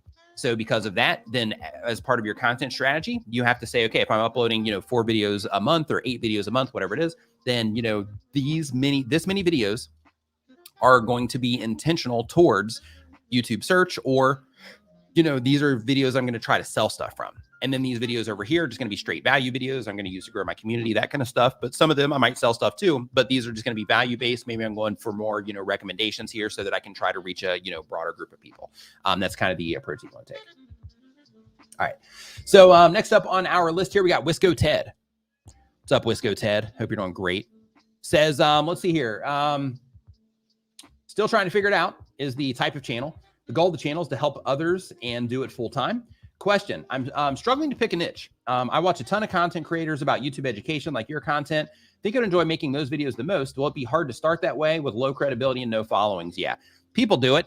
But the thing is like, if you are starting and you don't really know what it is that you're doing and you come in and you start talking about YouTube, then, one, you risk misleading people. If you're actually trying to help people, because that's part of your goal here is to help others and do it full time. So if you're actually trying to help people, like you want to be well-versed in the subject matter before you, start, just teaching people about YouTube. Now, if you're teaching people about the tech or, something like that, that's different. But if you're actually, giving people advice, a lot of people will regurgitate advice that they see on the internet. And a lot of the advice on the internet is pretty dated, in videos and, in text form as well. So because of that, you want to make sure that you are, that you're, stepping into something that you can add value to. But when it comes to, defining your niche, one of the things that, and just really quick, that there is a credibility thing there too. Like when you start and you don't, you're doing that type of thing. And, like, for example, like, as part of what I do, like it's my responsibility to keep an eye on other people who are making this type of content, right? I'm friends with a lot of them, but then there's a lot of new people that come in as well. And the new people that actually know what they're doing, you'll see them because the cream rises to the top. The ones that don't, then they make this type of content because they think that it would be easier, because we all make it look easy. So they think that it would be easier, but then they make this type of content and they'll make a video on like, you know, how to get your first 1,000 subscribers in under a certain amount of time. And, you know, that video has been online for 6 months and they have like 3 subscribers on the channel, right? So, you know, on the credibility side, like there's a fine line that you have to ride there. So I would at least, if you're going to make this type of content, I would at least start off doing things like, you know, cameras you can use and like that kind of stuff, instead of starting off with YouTube tips. For me, no, I didn't start with YouTube education. Basically, like in my case, I started, like my very first video was how to overcome camera shyness, because I struggled with that. I almost didn't start a YouTube channel because of it. So that was my very first video. After that, I did a video on like how to name your project. And this was because it was my life at the time. I was doing like, you know, design work and I was doing some side freelance stuff and things like that. So I was talking about things that were in my wheelhouse at the time. Like, you know, how to stay focused when you're working at a coffee shop. You know, it was another video that I made, like that, those types of videos. And then I didn't start doing actual help content until I made one video on YouTube SEO, because I was like, hey, people, you know, could probably use this that are in my, you know, line of work at the time. So because of that, I'm going to make this video about YouTube SEO. And I did, and people really, you know, responded well to it and started asking for more. So then I just started sharing things like, you know, the things that I did in order to, you know, make, in order to make my channel grow, in order to, you know, get the activity that I was getting on my YouTube channel. I started sharing that stuff. And people, you know, people loved it. So, you know, if you're going to do it, I recommend that you get the experience first and then, you know, start sharing that kind of information. But you can start with other things. You know, you can start with video ideas and channel ideas and, you know, other like conceptual things that are not technical when it comes to YouTube. And then, you know, talk about the other stuff, you know, once you get a handle on it, because it's complicated. Like it's easy, but there's a lot of nuance that goes into all of this stuff. And, you know, if your goal here is to help people, you just want to make sure that, you know, that you're helping people and not sending people down the wrong path. Because a lot of these people that I see that, you know, that'll start making this type of content when they don't actually have the experience, but they'll say things in their videos and I'll just facepalm. I'll be like, oh my God, I can't believe they're telling people to do this. But, you know, because of people like that, like there's all these, you know, myths running rampant all over the internet about YouTube, and it just leads people down the wrong direction. So Roberto Blake, what's up, man? Hope you're doing great. He says, everyone starts at zero. You can't just make YouTube help content and grow. That's not what we did. That's why there are only a dozen people who have 100,000 subscribers from that content. Yep. Absolutely. Hope you're doing well, Roberto, man. I know that I think you're at Video Marketing World right now as well, hanging out with Roger over there. So hope you guys are having an awesome, time. Him and her sound off. Super says, chat. expertise. You have just restored my faith. Time to redirect my approach. Next video, I will incorporate these powerful tips. Thanks, Nick. My pleasure. My pleasure. That's what I'm here for. That's why I show up here every Saturday, right? For that. So my pleasure. Let's see here. Maybe I'll start different resources out there to make videos, thumbnails, titles. Yeah, all that stuff is great. Wisco Ted. So, you know, like tools, you know, like, hey, these are the, these websites, these, these are different things to make websites. These are different ways, different software to live stream. This is different video editing software. Like there's all kinds of stuff that you can do in the YouTube help space that isn't like technical, you know, to YouTube in terms of like views and all that good stuff. And then, you know, once you get that understanding after you create that foundation, then, you know, then build it out from there. I mean, you can do it the other way. It's just kind of like a, you know, it'll be weird from a credibility perspective if you do it the other way. Let's see here. Hooked by Robin. What's up? Hope that you are fantastic. Welcome to the stream. I'll be tastic. Says, let's see here. There's thousands of videos on YouTube to help you. Check out me, Roberto Blake, Daryl Eves, Brian G. Johnson. Yep. Daniel Batal, video creators, video influencers, Think Media. They're pumping out tons of YouTube help content right now. Like there's, you know, absolutely. There's tons of great content out there. Foot Dr. Zach. Super What's up, man? Hope you're doing great. Says, any tips for how to slow down during videos? I've been noticing my cadence getting faster and faster once I rewatch, and it's not very pleasing to the ear. I struggle with this too. So One thing that happens in my brain when I'm making videos is I'll get like excited before I make the video because I'm like, hey, this is great. You know, I'm going to add value to some people. You know, there's going to be, you know, at least some people are going to watch this and hopefully they're going to walk away with something cool and just get me excited, right? And then when I make the video, I'll be like, and I'll be like, you know, just crazy pumped up, and I'll have to kind of slow down sometimes myself. But just the fact that you're noticing that, you're already going to be mindful, like to where it's weighing on you so much that you're like in here talking about it, like you're just by that alone, you're mindful of it, right? You already know that it's a thing. So because of that, like as you're going through it, that's just going to keep popping up in your head, and then, you know, you'll slow down. Sometimes you'll forget, just like I do, and you'll just blow through content, and you'll get comments, hey, you're talking too fast, you're talking too fast, you're talking too fast. You know, hey, but you'll sometimes you'll forget or whatever. But you know, as long as you're just being mindful of it, then you'll slow down a little bit. One thing that you might want to do is take like for example, like I have this little note sitting right here on my desk, and I folded it and put it here just to remind myself, because I always prioritize other things. So just to remind myself, hey, remember to get your podcast out there. Remember to, you know, publish to your clips channel. Remember to add my tubertools.com website as, you know, like my own sponsor video from time to time. And I just have that there. It's just kind of like that reminder to constantly see it. And sometimes over there, I'll do that kind of thing to my camera too. Like you might notice if you watch my live streams on a regular basis, I have like different filler words that I'll use. I actually have a joke running with a friend to where she'll be like, she'll like hear me repeating things to where I'll say like, you know, in this situation, like I'll say that phrase a lot, and she'll call me on it, which is awesome. I love it. And because of that, you know, I'll constantly be trying to, you know, reduce whatever phrase it is that I keep defaulting to at that moment in time. And in some cases I'll have to do it. I'll have to put a note over by my camera as well, because I'll be doing it in the video content too. So just having that note there, just, you know, make sure that, you know, when you're sitting there and you're recording or walking around and recording, it just makes sure that you are just being mindful that you need to slow down. So it's just, you know, putting those reminders in there. All right. Let's see here. So really quick, I need to step away again for like 30 seconds. This coffee and water is just not being kind to me today. So let's see here. What do I have for you today? What can I show?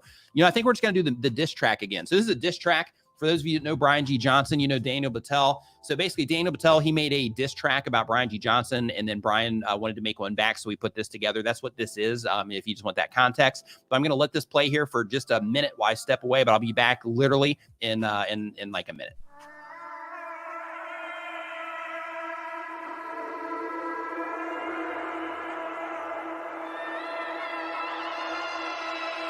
Check, 1, 2.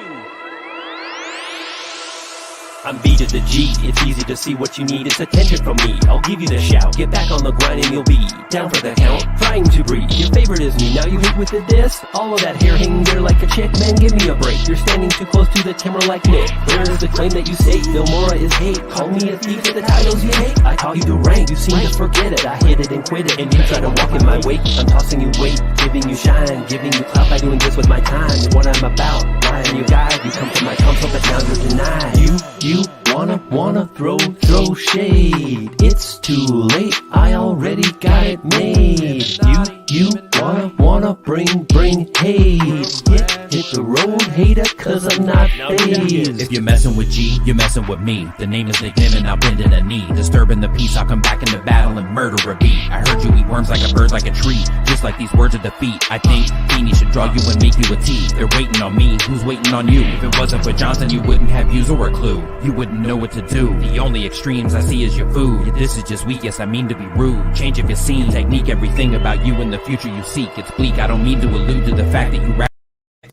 All right, we are back. Hey, really quick, Azin's DIY Crafts, just a heads up, this support, you have here a, you know, thank you so much, I'll support you too. This is not what this stream's for. I'm not going to like, you know, kick you out of the stream or anything, but it's not that type of live stream.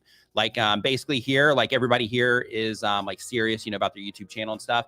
And the like sub for sub thing, that's the worst possible way to grow a YouTube channel. So, and I'm not picking on you here, I'm just letting you know, that's, you know, just to help you avoid the problems that it can cause. So first off, right out of the gate, it's a terms of service or community guidelines violation, and you can actually lose your channel doing that. But two, it also creates a audience that is just completely inactive because they subscribe for the number, not because they care about your content. So because of that, I would just avoid, doing that type of thing, but especially here, because typically when we see people doing that here, we'll ban them from the stream. But right now, I'm not going to do that. But I just want to let you know that's absolutely the worst way to grow your channel. So please, for your own sake, in terms of, the channel, please don't do that. Okay, so next up here on our list, we see that expertise. Okay, so next up here, we've got Blacktop Devil. Says, any tips on how to properly rebrand a channel? My wife is more involved in our content now, and we want the name / logo to reflect it as a couples channel while doing stuff other than motorcycle vlogs. So just a heads up, here, let me actually see if I can click on this really quick.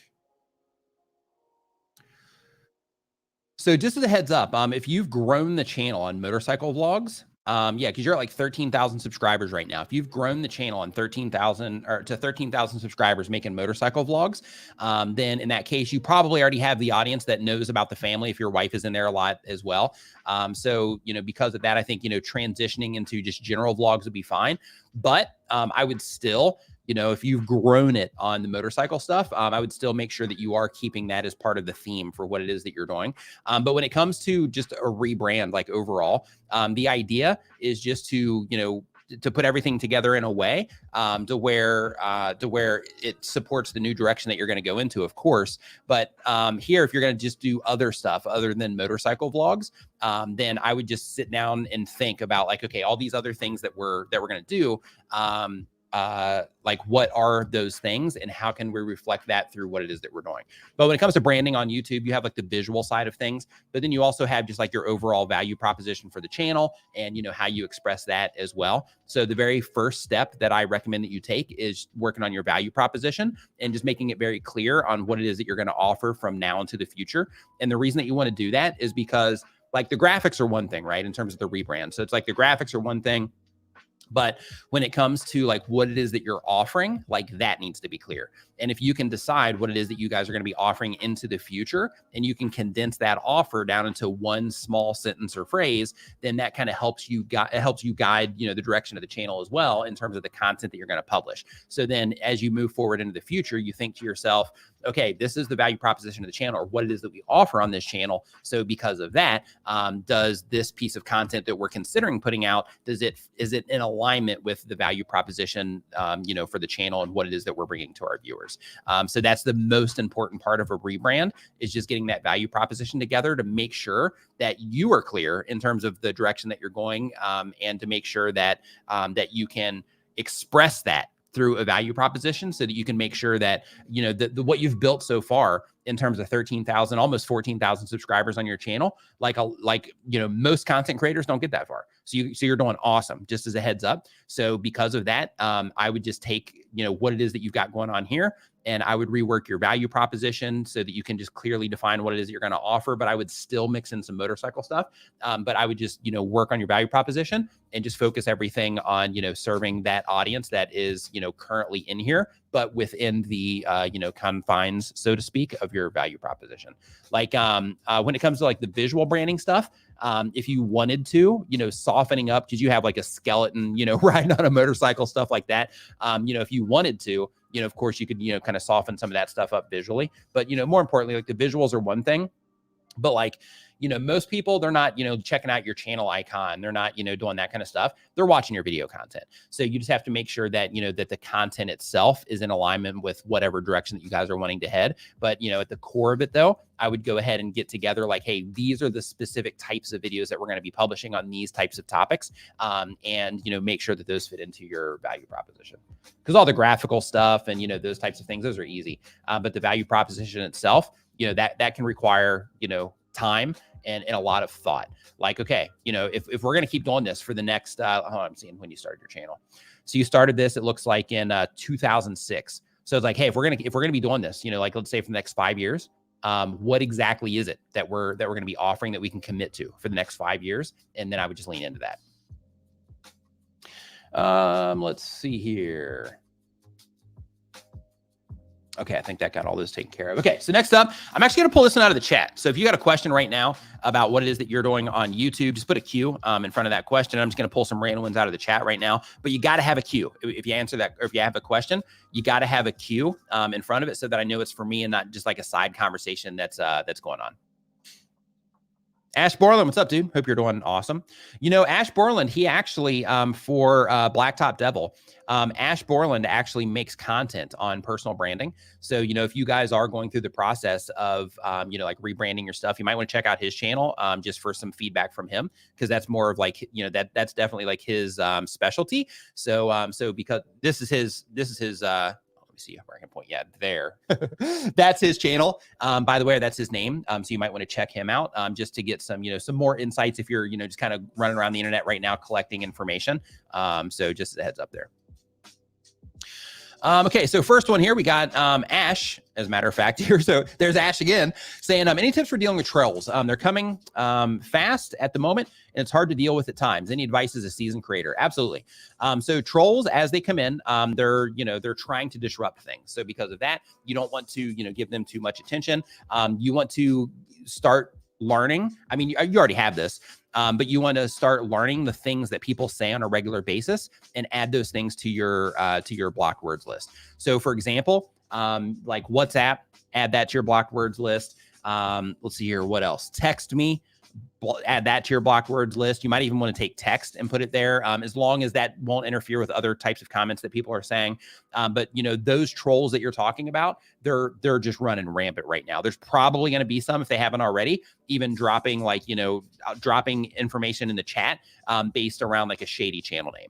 So like, you know, like they're having a problem right now. So because of that, you know, just make sure that you're just taking full use of your blocked words list. And for those of you that don't know what a blocked words list is, inside of your YouTube channel, you have an area in there that you can go to. If you go into your YouTube settings, there's going to be a dialog box that pops up. In that dialog box, if you click on the community from the navigation that's going to be over on the left, if you click on community and you scroll down to the bottom of the page, you're going to see a box that says blocked words. And whatever words that you put in there, if you have people, you know, if you have certain things that you don't like that people say in your comments, if people like attack you in some way, you can put those words there. If you have things like this where you have spammers coming in, then you can put, you know, very specific words that the spammers use. And when you put those in your blocked words list, then YouTube will automatically catch those and drop them into a held for review area of your YouTube channel. So you don't even have to see them. In addition to that, I typically put, you know, like swear words, things like that in there, because I try to keep, you know, everything clean on my channel. You know, just things like that. But your blocked words list, you can use that in a great way to cut down on the amount of spam that you're getting and stuff like that. So in your case, I recommend that you do that. But outside of that, when it comes to, you know, haters and trolls and all that, outside of, you know, actually blocking them from what it is that you're doing, you can also click next to their comment, and you're going to see a 3-dot menu. And you can click next to that comment in that 3-dot menu. And then from that dropdown, you're gonna have an option to hide user from channel. When you select that, then that user is gonna be hidden from the channel. They can come in, leave all the comments they want, but you're not gonna see them. None of your viewers are gonna see them. They're just gonna be hidden. So, so that's another thing that you can do. But also just keep in mind, like the job of trolls, if they're spamming, it's one thing, but the jobs of trolls is to, not their job, but what they're trying to do is those trolls are trying to, you know, distract you. They're trying to make you feel as bad as they feel.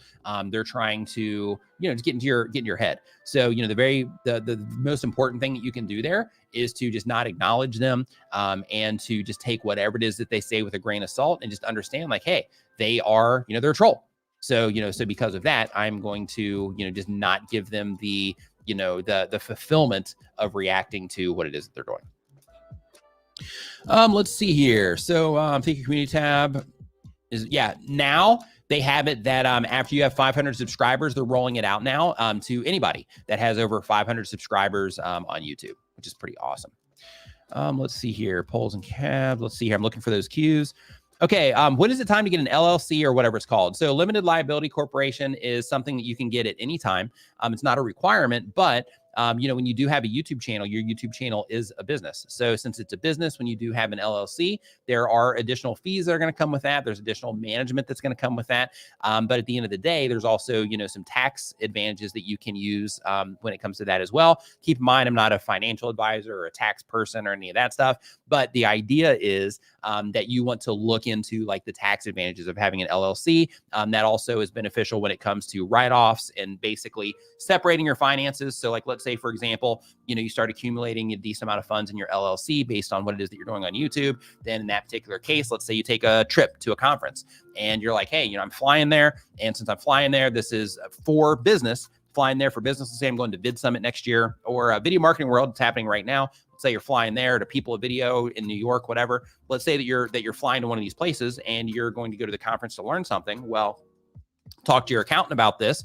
But since you are, basically using your LLC for business purposes, then of course, you get your plane tickets through that. You can even upgrade. And then that, can possibly reduce your taxable income as well. So, there's a lot of ways to do it, but in terms of when it's time, some people do it when they start a YouTube channel. Other people do it once they actually get into the partner program or once they start generating like a substantial amount of money on YouTube.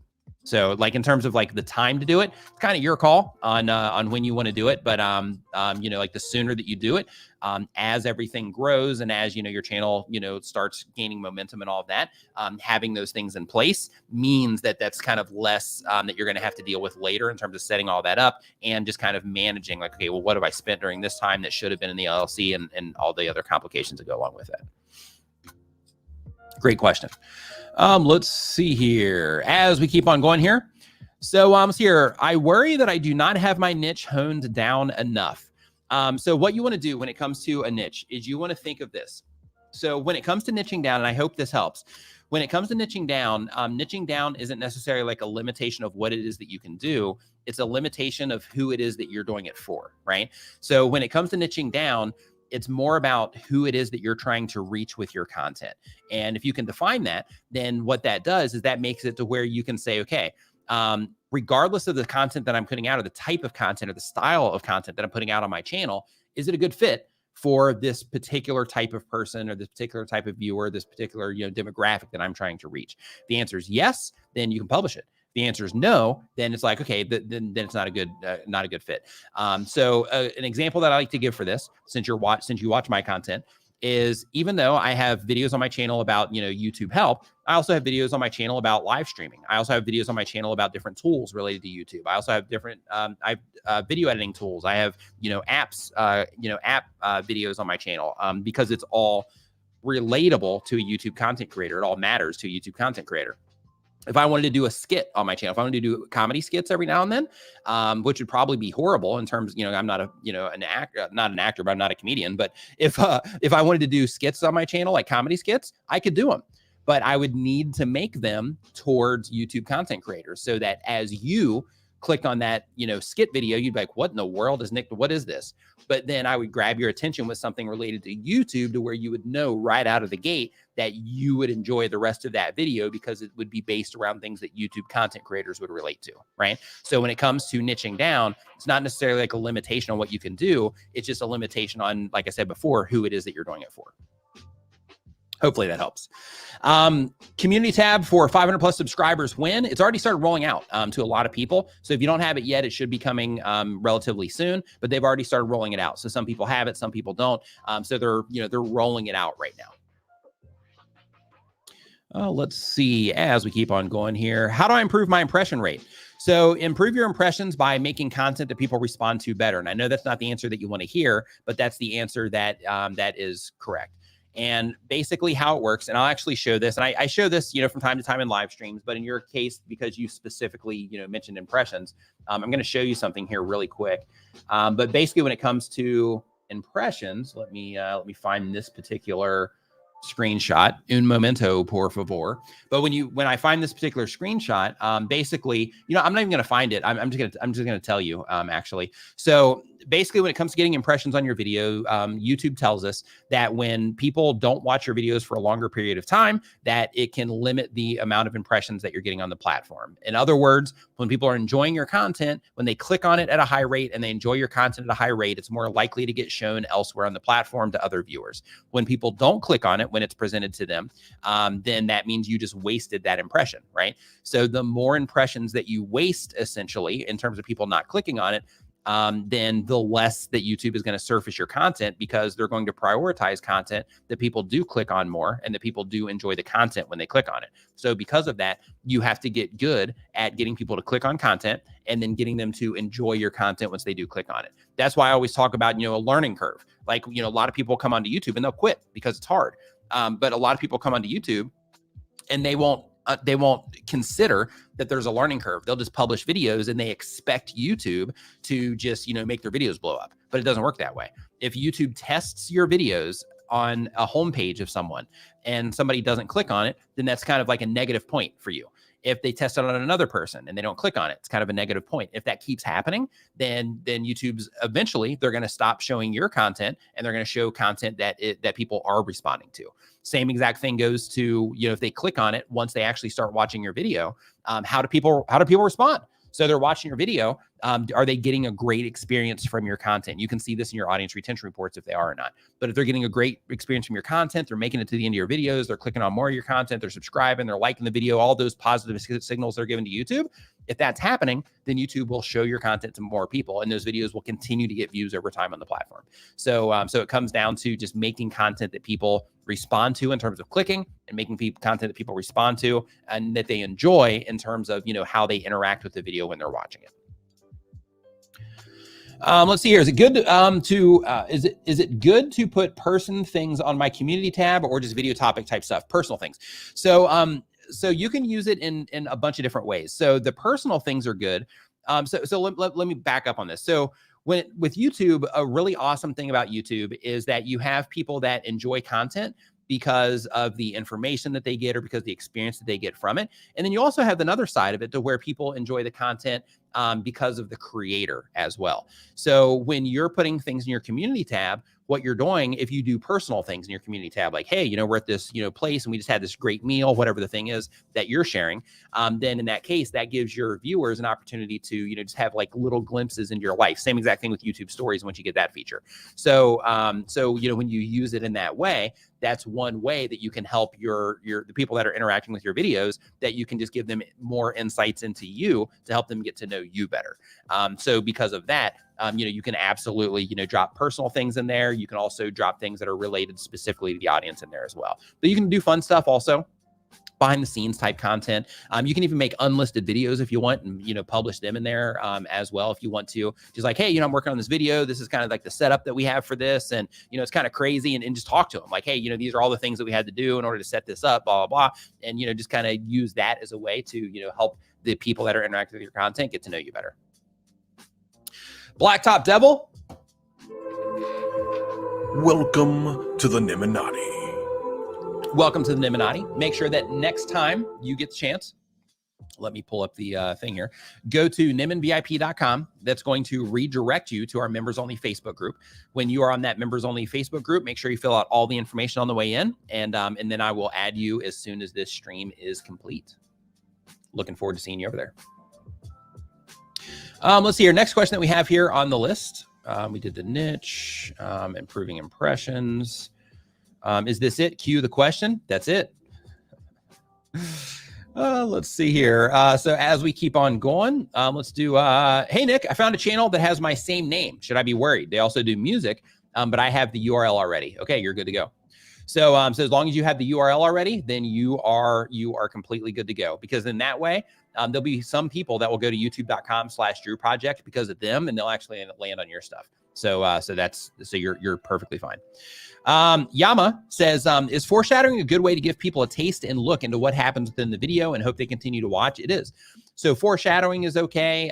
Opening loops in terms of just expressing an idea that and telling them that you're going to be closing that idea later, that you're going to be delivering on that later. And what I mean by that is, like if you watch my videos, one of the things that I might say is, Like, let's say I'm showing you how to use like Camtasia, right? Because I have videos about Camtasia. So let's say that I'm showing you how to use Camtasia, then I'm showing you a specific feature. I might say something like, oh, and there's another really cool thing about this that I'm going to show you right here in a minute. And then I'll say, but anyway, and then I'll start talking about the thing. What I just did there is I say like, hey, this is where we're at right now, but I've got something else that's coming up right here in a minute that's really cool. So then what that does is that opens that loop, and then I'll be closing that loop down later by delivering on what I just mentioned on, the whatever, cool thing that I was going to be showing. So that's kind of the idea, and you just kind of rinse and repeat that process throughout your video as well. But yeah, absolutely, that's a good way to, to keep people in. Let me take this down really quick. There's that. All right. So, here, what music source, what traffic source do you get the most views on? It moves around. So it depends on how good I am, in that month or whatever. It depends on how good I am, just topically, and just how good I am at packaging, in terms of just getting you to click on my stuff. So some months I'll be higher in recommendations, browse specifically. Other months I'll be higher in search. Search is stable, like rock solid. It's almost a straight line. I mean, it's not really, but it's rock solid. And for the browse traffic, it's all over the place. But yeah, my top traffic sources are typically either browser search, but it flip-flops back and forth. Is the full rap video available to watch, or is it just a break for your stream? It's available to watch. It's on Brian G. Johnson's channel. So if you go to Brian G. Johnson, or if you just go to YouTube search and you look for Brian G. Johnson diss track, then you'll see the link to you'll see the screenshot. It'll be a black and white screenshot of me and Brian. If you click on that, that'll take you into the video on his channel. Let's see here. Let's see here as we keep on going. Okay, question. I have so much to learn. I edit in Shotcut. Do you think that it's a good editing program for beginners? Anything that helps you get your video together and get it online is a good place to start. With editing software, in terms of like the best, it really comes down to, how you interact with the interface of the software. I recommend when YouTube content creators first start, when they first start out, I actually recommend that you try to go a little bit pro if you can, because then that way you kind of create with something that you can kind of grow with. So with that, you can use like Camtasia, for example. It's a great place to start just because it's super easy to use. So if you've never edited videos before, then Camtasia is good because it's video editing. But in addition to that, they also have screen recording attached to it. You can zoom in and out on things. You can like draw on the screen, all kinds of really cool stuff there. So I recommend for that. But if you think like, hey, down the road, I'm going to be doing like color grading, and I'm going to be doing like all of this like super advanced stuff in my videos, then in that case, like I recommend that you start with Premiere. And the reason that I recommend that you start with that is because it's as you're learning, you basically will be able to learn, in addition to learning how to make videos, you're going to be learning how to edit with software that you might not ever have to change into something else for as long as you make content, because they make tons of plugins for it, all kinds of, stuff like that. So because of that, I would definitely, I would either start with Camtasia just because it's easy, or I would start with Premiere Pro if you plan to do advanced stuff in the future. Car Galaxy Studios, what's up, my man? Hope you're doing fantastic. Nice to see you here. Hope that you're doing great. Let's see here. IQ Workshop says that aside from your value proposition, what's the single most important thing to concentrate on in terms of promoting channel growth? If you want channel growth, content. Like you have to prioritize content. We all do. We have to prioritize content over everything else. And by prioritizing content, what I mean is we have to prioritize content in terms of making content that people respond to, but learning. Like, okay, when I do these types of videos, people like these. When I make these types of videos, they just don't do as well. And then based on the goals of the channel, that might be okay if they don't do as well, because they might have another purpose to where the purpose of that video might not necessarily be views. It might be something else. And then, the other videos where you're like, hey, people enjoy these. But basically just figuring out like, okay, for the content I'm making, when people are interacting with this, like if I look at my audience retention reports, where are people leaving? looking at those types of things in your videos so that you can just make sure that you're making content that people enjoy the most. And if you notice like, hey, I'm getting like, 30% audience retention on like a 5-minute video, then you need to work on, on your videos and how you're putting things together and the structure of everything it is that you're doing to make sure that you can pull people through your content. The topic, also matters, like everything matters, but the idea is that when you are trying to grow the YouTube channel, it's going to come down to your decisions that you make around the content that you make. So that comes down to the topics of the videos that you're choosing. That comes down to how you're targeting the content in terms of, if you're just targeting YouTube search, you're kind of, putting a limit on yourself for the immediate performance of that video. But if you're targeting recommendation features, you can have a video when you're targeting like home pages and suggested videos, you can have one of those videos take off, overnight, where it could take, a really long time to get the same amount of views from YouTube search, for example. So, working out your content strategy in terms of, where it is that you're targeting the content for, how people are responding to your videos from the places that you're targeting, those sorts of things, but focusing on the actual content. And then of course, how you're packaging that content from the outside in terms of topic, thumbnail, and title. Because, those are the things that make the channels grow, right? But at the end of the day, your goal as a YouTube content creator, get people to click as much as possible, obviously, right? And then once they click, get them as far as you possibly can in the video. You want as high of a complete rate as you can possibly get on your YouTube video. And then once they get to the end, you also want to learn over time how to try to get people to click on more of your content. One of the ways that I do it is at the end of my video, I'll set it up. I'll say something along the lines related directly to you or maybe the video that you're watching. If the particular video, if I know that I'm making it for new YouTube content creators, then in that particular case, at the end of that video, I might say something along the lines of, look, if you're watching this video, then it's probably because you're trying to grow your YouTube channel or you're trying to go full-time or whatever the thing is. Click into this playlist right here, or I actually made an entire video or an entire series or whatever the thing is about that. You can check that out right here. And then, basically I kind of sell it a little bit before I tell people to actually go to that video. So I sell it based on, why it would be important to you. And then I try to get you to click on that video. Let's see here. TVR creators, you are as well. Any tips on how to make thumbnails interesting? Because I've noticed my views are going down to where some of my videos I publish are at 0. So it's your thumbnails, but it's also the content. So when YouTube, gives an impression on your video, when they show it to people on the platform, you have to be able to get people to click on it. That's one, but you also got to be able to deliver the content. So YouTube's tracking all of that. So if you are getting people to click, but they're not enjoying the content, then you'll still end up, not getting anywhere with the videos. But if you're at 0, that means you're definitely not able to get people to click. So because of that, what I do recommend that you do, let me actually see something really quick. Hold on. Let me go to all chats here. And while I'm doing this, actually, one of the Viper, he's not here anymore, I don't think, but he says, why didn't you tell me about this awesome monitor that we now own, now that we co-own? Yeah, I love this. Absolutely love this monitor. Let's see here. Let me scroll down and see if I can find this question from Sheep Plays. Yeah, anyway, I'm trying to actually open up your channel, but if I can't find it, then I'm not going to worry about it. But basically, like when it comes to thumbnails, here are best practices. When it comes to your thumbnails, it's important to understand that the goal of your thumbnail is to help people identify that your content is something that they care about, or to create some type of information gap or some type of curiosity for what it is that you're doing. So what I mean by that is, if you are making videos about baseball, this is the reference that I always give. If you're making videos about baseball, even if you're sitting in an environment like I am and you're talking about baseball, you're not in the field, you're not doing anything, outside about baseball, but you're just sitting here talking about, the game or, the players or whatever, then in that particular case, you wouldn't want a screenshot of just you sitting here, or just a bunch of, text on the screen talking about all kinds of crazy stuff. Instead, just having like a thumbnail that has like a baseball in it, or baseball with you pointing to the baseball, or something like that, that helps people that are into baseball identify that your video has something to do with something that they care about. So just using imagery that helps people identify that your content's something that they care about, that's one of them. In terms of the curiosity gap, then the thing there is that when you are putting thumbnails together for that, let's say that you're one of those channels that do like a free throw shot from, like the top of the Grand Canyon, then in that case, you would put that thumbnail together in a way to where you would illustrate like the extreme thing that's happening there, to where people are like, oh my gosh, I got to see, what's happening here. Like, can they actually make that shot?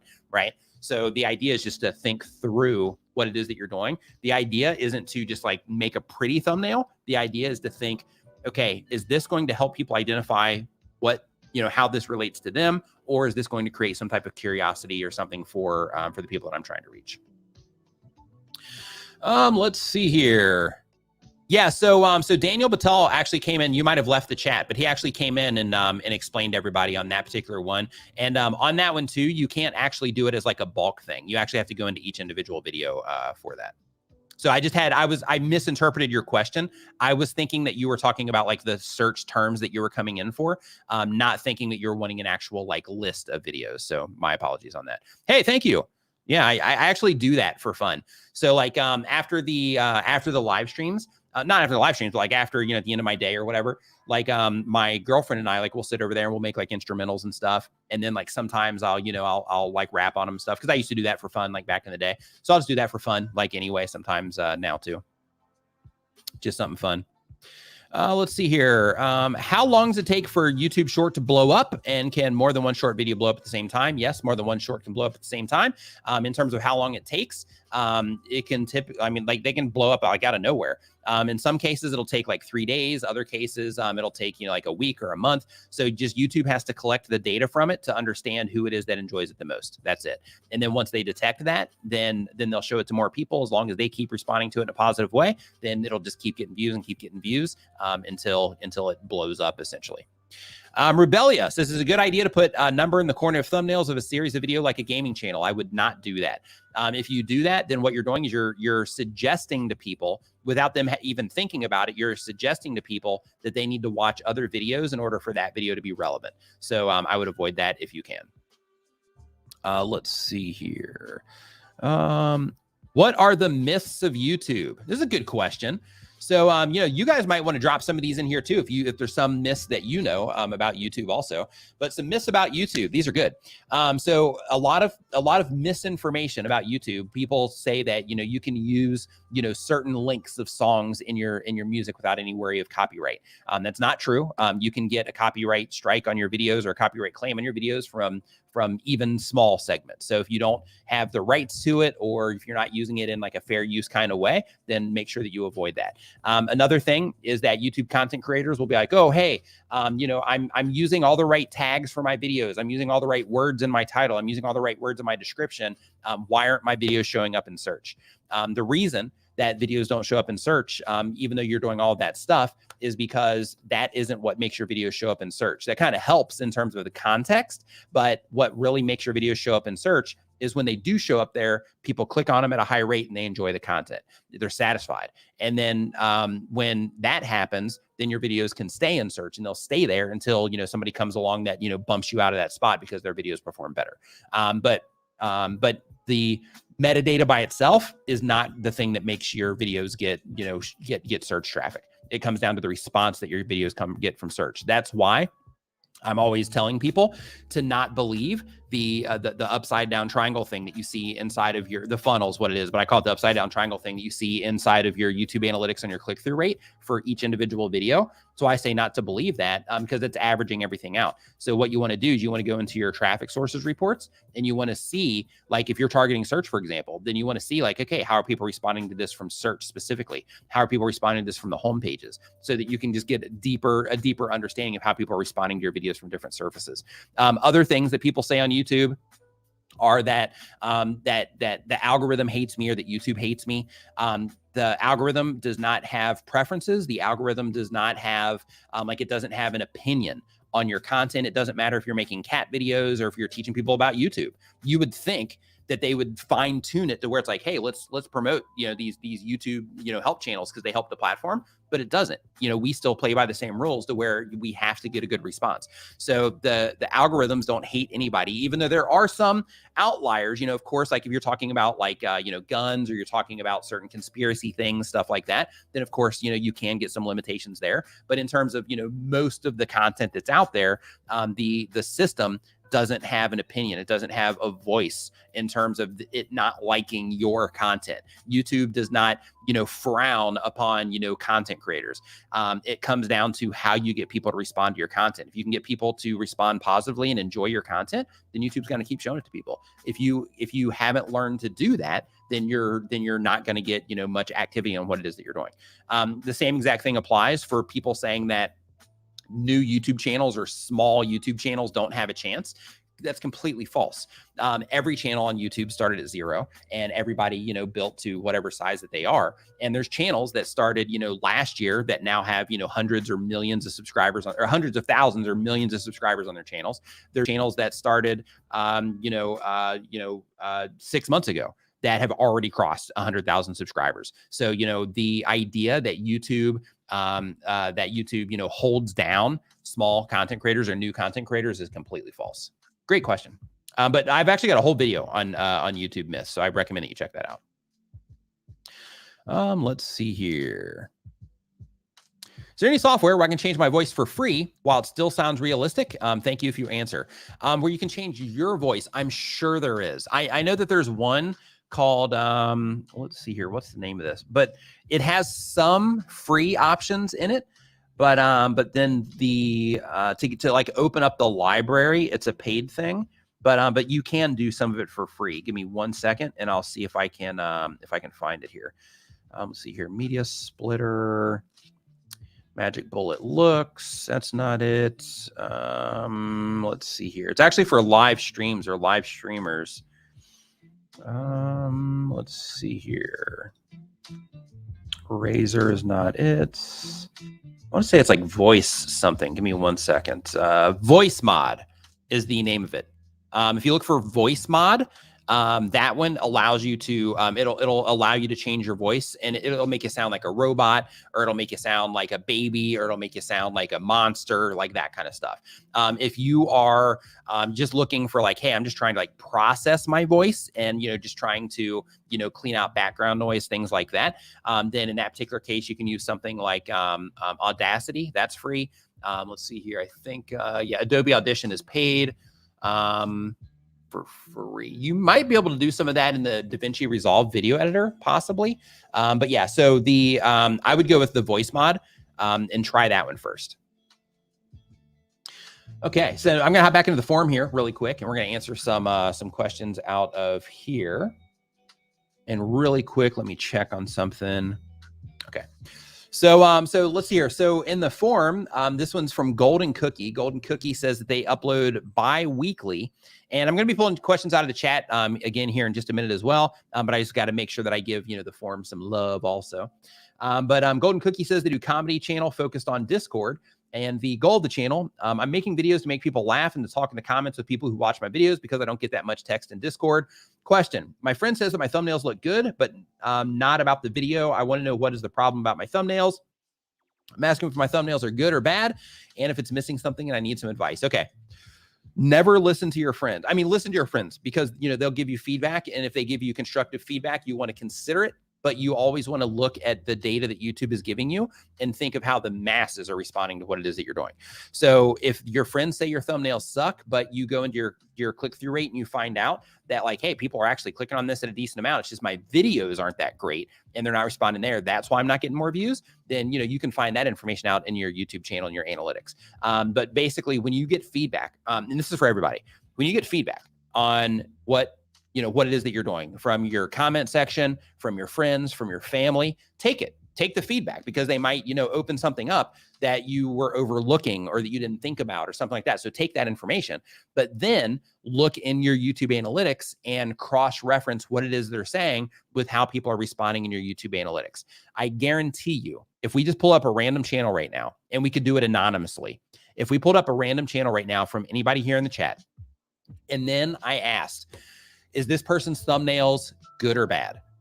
I guarantee you we would get, varied answers all over the place. And if I said, what do you think that this person could do to make their thumbnails better? We would get 1,000 different answers, 244 different answers on, what people could do to make their thumbnails better. So, the approach that you want to take is look at what it is that you're doing and or take that feedback and consider it, but you always want to cross-reference that feedback with what it is that you're seeing in your analytics.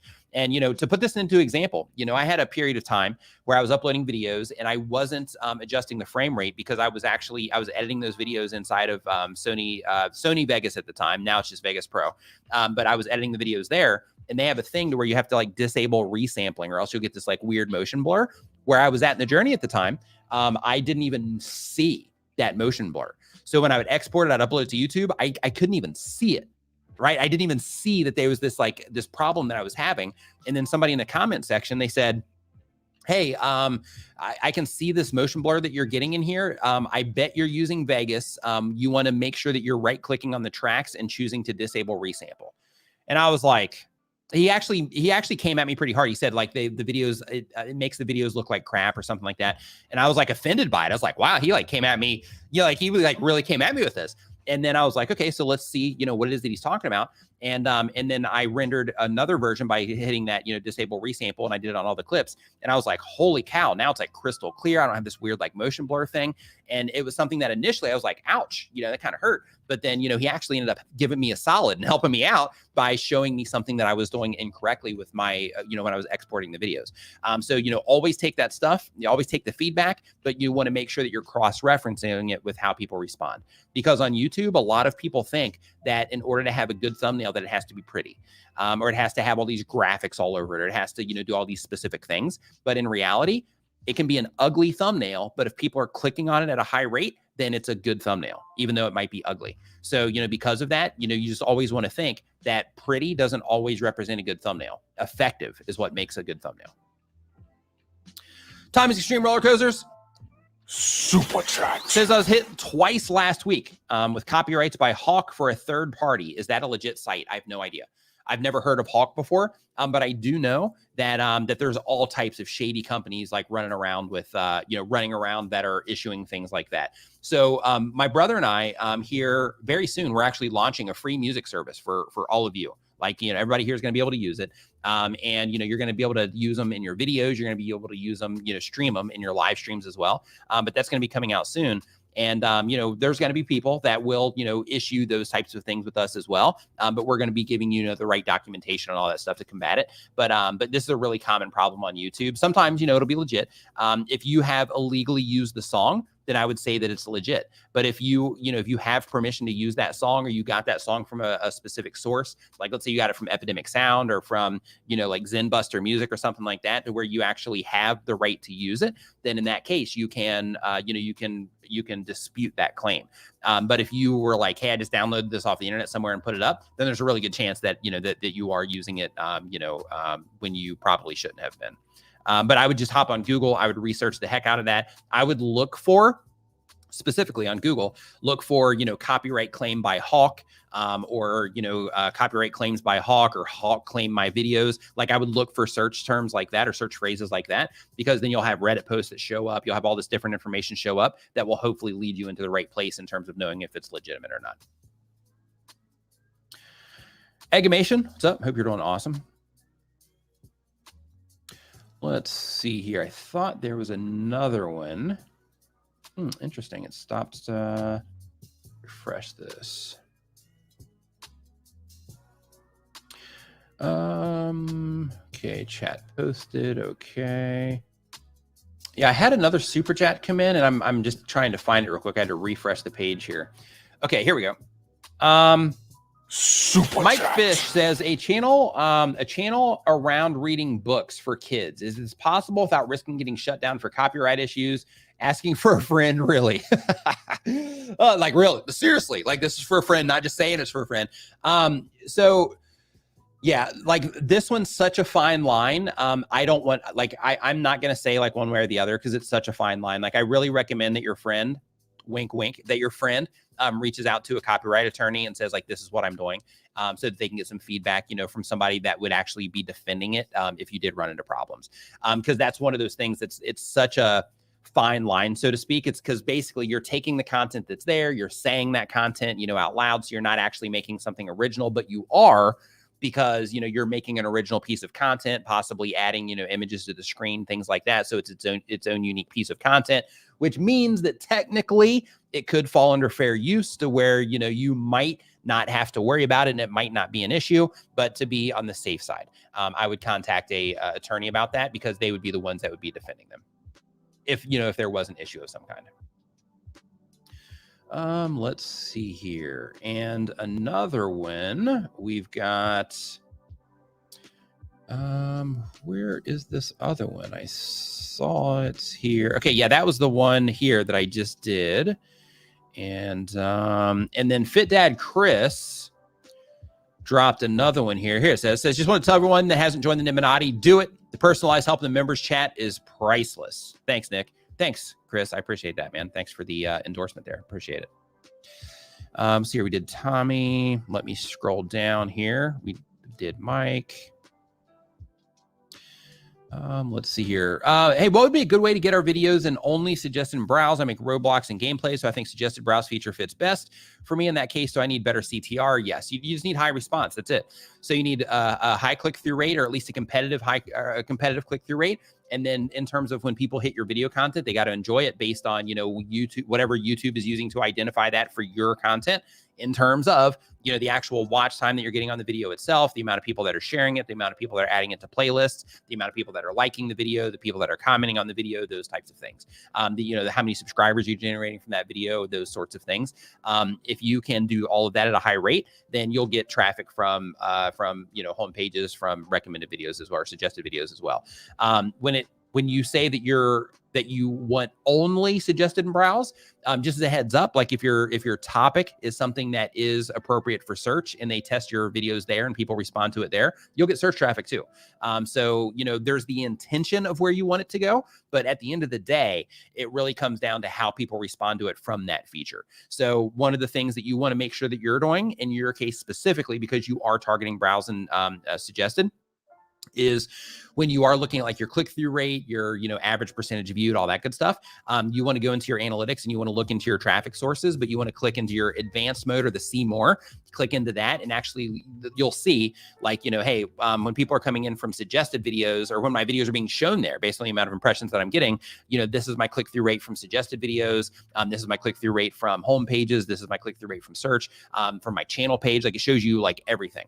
So, so that's the place that you want to go to start understanding how your videos are performing on home pages and suggested videos. So instead of just looking at that that funnel or upside down triangle, you want to go and look at it. You want to go and look at it there.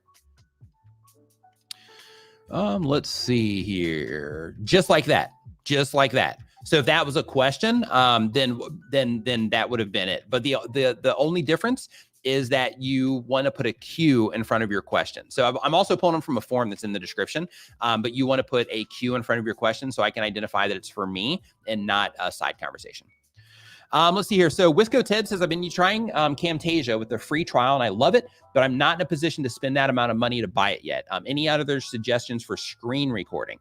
So just as a heads up, as a channel member, because you are a channel member, once you are in our membership site, or not membership site, but in our Facebook group, there is a 15% discount for you for Camtasia, as you know, as just like a perk for being a member. So, if you're considering purchasing it, you can get a 15% discount in there. But outside of that, in terms of screen recording, like, here's the thing. When it comes to screen recording, like, a majority of watch time on YouTube is coming from mobile devices, right? And this is one of the reasons I talk so much about Camtasia compared to everything else, is since a majority of the watch time on YouTube comes from mobile devices, when you're doing a tutorial, it's really important to consider that, because when you're doing a tutorial and somebody's watching it on a phone, either this way or this way, then what happens there is, if you're not like zooming in on the things that you're talking about and stuff like that, then they're having to, like, you know, look at the phone, things like that. And as soon as they find a content creator that's giving them that same exact stuff, but they're doing it in a way that's easier for them to be able to comprehend it because they're zooming in on stuff and, you know, all of that, as soon as they find that creator, they're going to watch their stuff over yours, just because it's going to be easier for them to understand. So, you know, when it comes to screen recording, you know, you can use like OBS, for example. You can use OBS for free and it'll just record like everything in your screen. But the downside of that is you're kind of alienating people that are learning stuff on their phones, which is, again, a majority of the watch time on YouTube comes from mobile devices. So because of that, I would definitely use something that allows you to be able to like zoom in and like with Camtasia, because you've been trying it, so you know already. But they have like the things that they put around the cursor that you can add, so people can literally follow your cursor around. So in addition to that small little tiny cursor, it puts, you know, like a circle around your cursor, so they know exactly where it is that you're going, plus the zoom in and out and being able to like point to stuff and all of that, to where if you do it in OBS, then in that case, like if you do zoom in on it in like editing software, then it's going to be like, you know, it's going to start blurring out and, you know, all of that stuff, to where with Camtasia, it compensates for all of that. So, you know, you can absolutely do it inside of OBS, but as soon as you're able, I would upgrade just for the sake of mobile viewers, right? Making sure that you can, you know, make sure that they can see whatever it is that they came to you to learn from that tutorial. Sheep plays. Welcome to the Nimminati. Welcome to the Nimminati. Make sure when you get the chance, make sure that you go to nimminvip.com. That is our members only Facebook group. Same exact thing for Chicole's World. Same exact thing for you. Make sure that you go to nimminvip.com, fill out all the information on the way in, because I verify that information before I let you into the group. And as soon as the stream is finished today, I will be adding you over there. Let's see here. So we did that one. We did that one. We did that one. We did that one. Okay. So Science-Based Fitness says, if I create a video for search and it's moderately successful and I change its title for something more competitive, would it rank better in a new category since it was already working? If I do a video for search and it's moderately successful and I change the title for something more competitive, well, it could, but keep in mind, like if it's performing well for a specific term, then you're nailing it for that term. And that's why you are showing up there. Like you can experiment with it, but in my opinion, I would just make another video for that. So if you find yourself to where it's like, hey, you know, people are responding to me well from search, then in that case, like I would be, I would just be strategic about it. I'd be like, hey, I'm doing great in this particular search term. So because of that, I'm just going to make another piece of content and, you know, try to target something else with that other piece of content and just leave that one where it's at if it's consistently bringing you traffic from search.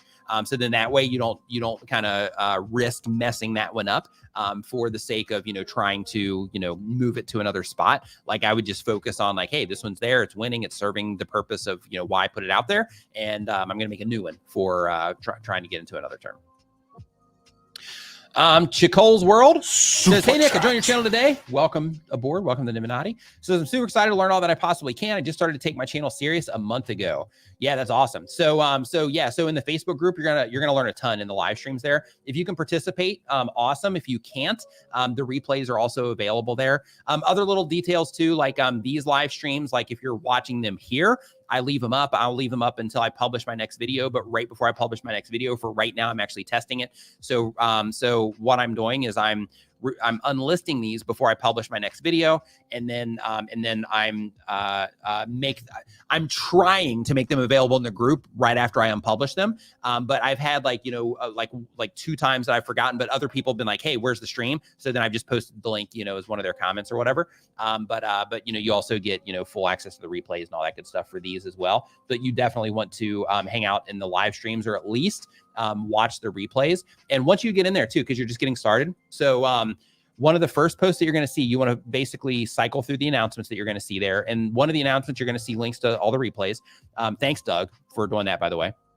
In addition to that, you're also going to see another post that says new members. This is the area where you post a link to your channel. And what you want to do is, if you're wanting any type of feedback, then post a link to your channel in that particular thread, and be specific about the feedback that you want. And the reason that you want to be specific is because if I just look at the channel, then I might say a bunch of things that you might already know, or that might not be relevant to what it is that you're trying to do with the channel or whatever. But if you're like, you know, hey, could you give me feedback on my thumbnails or my titles, or, you know, my channel layout, or how I start my videos, or whatever the thing is that you're wanting feedback on, if you're specific about it, then that leads me in the right direction to serve you best, compared to me just like throwing a bunch of information at you. So because of that, you know, if you do post something in there, just make sure that you are specific about the feedback that you want. Wisco Ted, it's usually right around 9 a.m. Wisco Ted says, what time is the members, is the Facebook stream? So it's usually around 9 a.m. Sometimes it'll go back to 10 a.m. Eastern. but it's typically 9 a.m. Eastern, and I'll typically do those on Thursdays, but from time to time, just based on, how it falls into, the rest of the schedule, from time to time, I'll move them to a Friday. Oh, I said your name right this time. Nice. Let's see here. So next up, question. For the last 9 months, I average about 3 subscribers a day, and then out of nowhere, almost 400 new subs in the last 24 hours. What's going on? Analytics aren't showing me anything. So if you go into your analytics, you will be able to see, if you go into the advanced mode, then you can see subscribers. So you can see subscribers gained. So basically you can sort by the videos that have driven the most subscribers. But what you want to do in your specific case is you want to take your date range down to, let's see here, in the last 24 hours. So you want to take your date range down to like the last 24 hours. And you'll see the ones that are driving you the most subscribers there. But in addition to that, you can also go into your real-time traffic reports. And when you go into your real-time traffic reports, that's going to show you a listing of your videos that are driving the most views in the last 24 hours as well. The last 48 technically, but while you're in there, that's going to show you the videos that are getting more views like right now within that, that are happening within the last 24 hours. So you definitely want to make sure that you're looking in there. T said what T said. Vintage Celebrity Scandal says a big thank you to Nick and Daniel and Brian and Roberto. I'm here Saturdays taking notes. My channel just hit 40,000 subscribers and making $5,000 a month in ad revenue. Whoosh, whoosh, high five and fist bump to you, up to $5,000 a month. You know what I love is it seems like every time you come in here, it like increases even more. So it was like, 3,000 and 4,000, and now you're up to like 5,000 a month in ad revenue. Absolutely love it. Love, love, love, love seeing that. Congratulations on that and your 40,000 subscribers too. If you can get 40,000 subscribers, then you can get, 100,000 subscribers. You can get, 400,000 subscribers. It's just a matter of time in terms of filling in the time and, and putting out the content between now and when that happens. So excellent work. High five and fist bump to you on that. Let's see here. Kurishima, sorry about that. Official, I apologize if I'm saying that incorrectly. Says for a 300 subscriber channel, is it a good deal to use Google Ads to promote videos, supposing the right targeting, etc.? I wouldn't. And the reason that I don't recommend that people do that when they're first getting started is because like at 300 subscribers, like you're able to get people to click on what it is that you're doing. But when you are running ads on your videos, if you can target them properly, then, you can experiment with it, but I still wouldn't if it was me. And the reason that I wouldn't is because I would try to grow organically first, like seriously grow organically. 300 subscribers is a lot of people. Don't get me wrong, but I would wait if you're going to experiment with that. Like I would wait until you get to like 1,000 subscribers, something like that. So that, that it's just a bigger pool of people. So you can just make sure that every video that you're publishing is getting a certain amount of views based on your ability to make quality content that people click on. Right. And if you can get to that milestone, which you can, because you got to 300, but the idea is consistently getting people to respond to what it is that you're doing, because it's possible, because I'm not looking at your channel right now. Like it's possible that 300 subscribers could have come from 1 video or 2 videos on your channel, but the rest of them might not be getting a response at all. So the reason that I'm saying to proceed with caution if you decide to do that is because if you consistently get a response, then that means that you're proving that you can consistently get a response. So if people do come and interact with the channel, if your content shows up on their homepage, after you run ads or after you stop running ads, then in that case, you're still going to be able to get those people to respond to what it is that you're doing. But if you're like, hey, some of my videos do great, some of my videos, I don't get hardly any views at all. If you're in a situation like that, then I would wait until you can consistently get, a certain amount of views on your videos. Fidel Elvira Super chat says, screen printing for over 30 years. And for that reason, I've been invited to other channel shows, but they're asking me more frequently now. Will that affect my channel content? No. Like, if you are having people invite you onto what it is that they're doing and they're helping spread awareness about you, that's fantastic. That, you're doing something awesome there. So one thing to consider though, is when you are going and you're collaborating with other channels or you're, showing up on all these places, what you want to make sure that you're thinking is for what it is that you're doing, is there a good audience crossover? Like, is there a good overlap there so that the people that their channels are sending over and they end up subscribing to your channel, for those people, are they, are they likely to click on your stuff afterwards? Because what can happen with collaborations if they're not, targeting the same audience? What can happen with collaborations is, in some cases, people are like, oh my gosh, this is great. I got this shout out from this big creator. I got this, opportunity to do this, collaboration. And when that happens, they're excited about it. But then, this channel sends over a bunch of people and they just send those people over, and they come over because they said that content creator that they watch and trust says like, hey, they make awesome content, go subscribe. But then if they come over and they subscribe, if they're not really interested in that type of content, then, you get that surge in subscribers. You're like, this is great. Then you publish that next video, and then your click-through rate is just demolished on that particular video because, those people that, responded in terms of subscribing to the channel, YouTube is like, hey, these people just recently subscribed. Let's show them some of this content. They don't respond to it. And then those videos end up doing poorly out of the gate. So because of that, just, when possible, try to make sure that there's good audience overlap. If you're on like TV or something, not a big deal. But if you are, if you are putting it out, or if you are going on to other YouTube channels, then in that case, you just want to make sure there's good crossover there. Let's see. Matt, thanks for the kind words. Says, if I make videos talking about a different YouTuber in each one, how do I get people to stay even though I'm done talking about the person they clicked for? So that's a really good question. So when you're talking about other YouTube content creators, because a lot of people make videos about like, how Mr. Beast blew up or how, all these different content creators blow up. And those videos are interesting.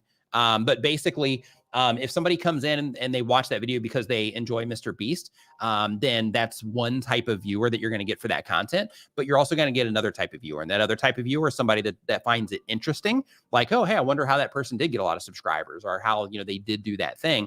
But they're not really necessarily a Mr. Beast fan, but they might know of Mr. Beast, but they might just be more interested in like your opinion on why you think they blew up. And then in that case, that particular viewer would end up coming in and watching, more of the other videos where you break down other YouTubers, where the person that, just came in because you had Mr. Beast in the thumbnail and they love Mr. Beast, that person might just watch it, find it interesting, and then might not end up watching the other content.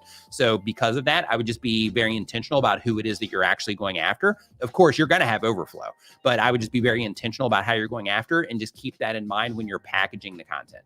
And by packaging, I mean your topic, title, and thumbnail, of course. But one thing that you want to think about is, okay, the person that's going to be coming in because they just find the information interesting, I got to make sure that the information in the video, that's what I mean by playing to the right audience. You want to make sure that the information in the video itself is, technical in nature, or that it, is expressed in a way that that particular viewer might enjoy.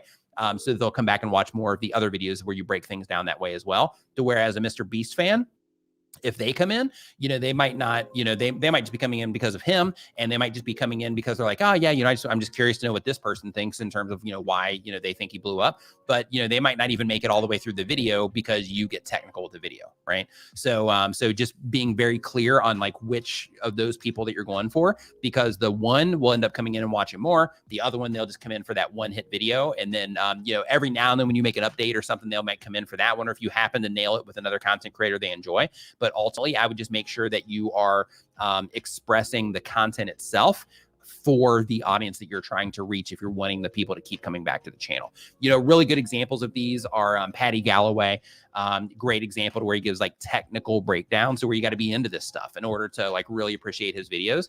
But then they also have that broad reach of also being able to tap into the fans as well. But you also have, you have Colin and Samir, which is a great channel as well. They do that kind of thing. But, they all go after, people that are in the technical side, maybe content creators, as well, that, would really get into, that would really enjoy the under the hood stuff of what makes channels grow. So hopefully that answered your question. Let's see here. Eggamation, hope you're doing great. Let's see here. So, okay. So let me keep on going here. We did that one. We did that one. We did that one. So I think we're good there. We are there. Okay. So the next question, go ahead and drop it in the chat right now. While those questions are coming into the chat, I'm going to go ahead and pull this one out of the form here for this next one while I'm letting those other ones queue up, so I can just kind of scroll down really quick. Chantel. Welcome to the Nimminati. Welcome to the Nimminati. Make sure that you go to Nimmin VIP nimminvip.com. I'm just going to put that on screen here for you really quick. Go to nimminvip.com. When you get the chance, fill out all the information on the way in. In your case, because I know like we're friends on Facebook, so you don't have to worry about filling the information. When I see you, I'll just let you in. So you're good there. But yeah, so I'll see you over there. Let's see here. 54 Fiat bin Bavin, I'm not sure if I say that right, Nor, says, hey, I'm an Indian YouTuber, so I want to ask one question that I'm creating good content, but I didn't get any watch time. What's the problem exactly? My channel is El Mentor Bonti. Okay, so your interpretation of good content versus how people respond to your content might not be aligned. So you might make good content in terms of the video, but you might not be good at getting people to click on it. You might be good at getting people to click on it, but your interpretation of what good content is might not necessarily be representative. That might be the wrong way to say it, but it might not necessarily represent what people at scale or in mass, identify as good content in terms of the experience that they have with it. We all think we make good content, right? Because we make content in a way that we're biased to, because for us to publish it, for us to think like, hey, yeah, this is good, I'm going to upload this to YouTube. By default, we think that it's good, right? Like, hey, this is good enough that I'm putting it up onto YouTube.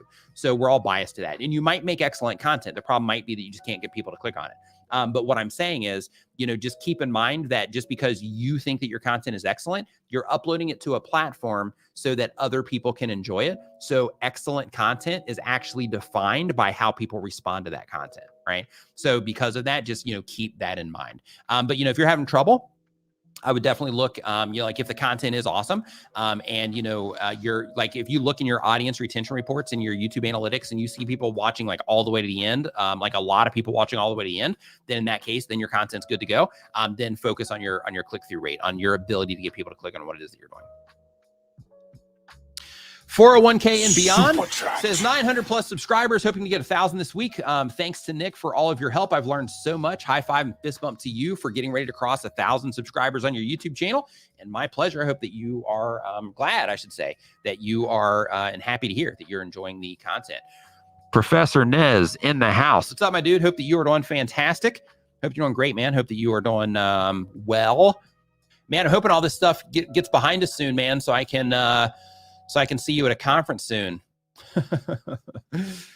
Let's see here. Do you think it's a good idea to put my YouTube short videos in a playlist to keep it separate from my regular videos? Well, it's already getting intermingled with your videos in terms of your stats. It's getting intermingled in terms of your video page on your YouTube channel.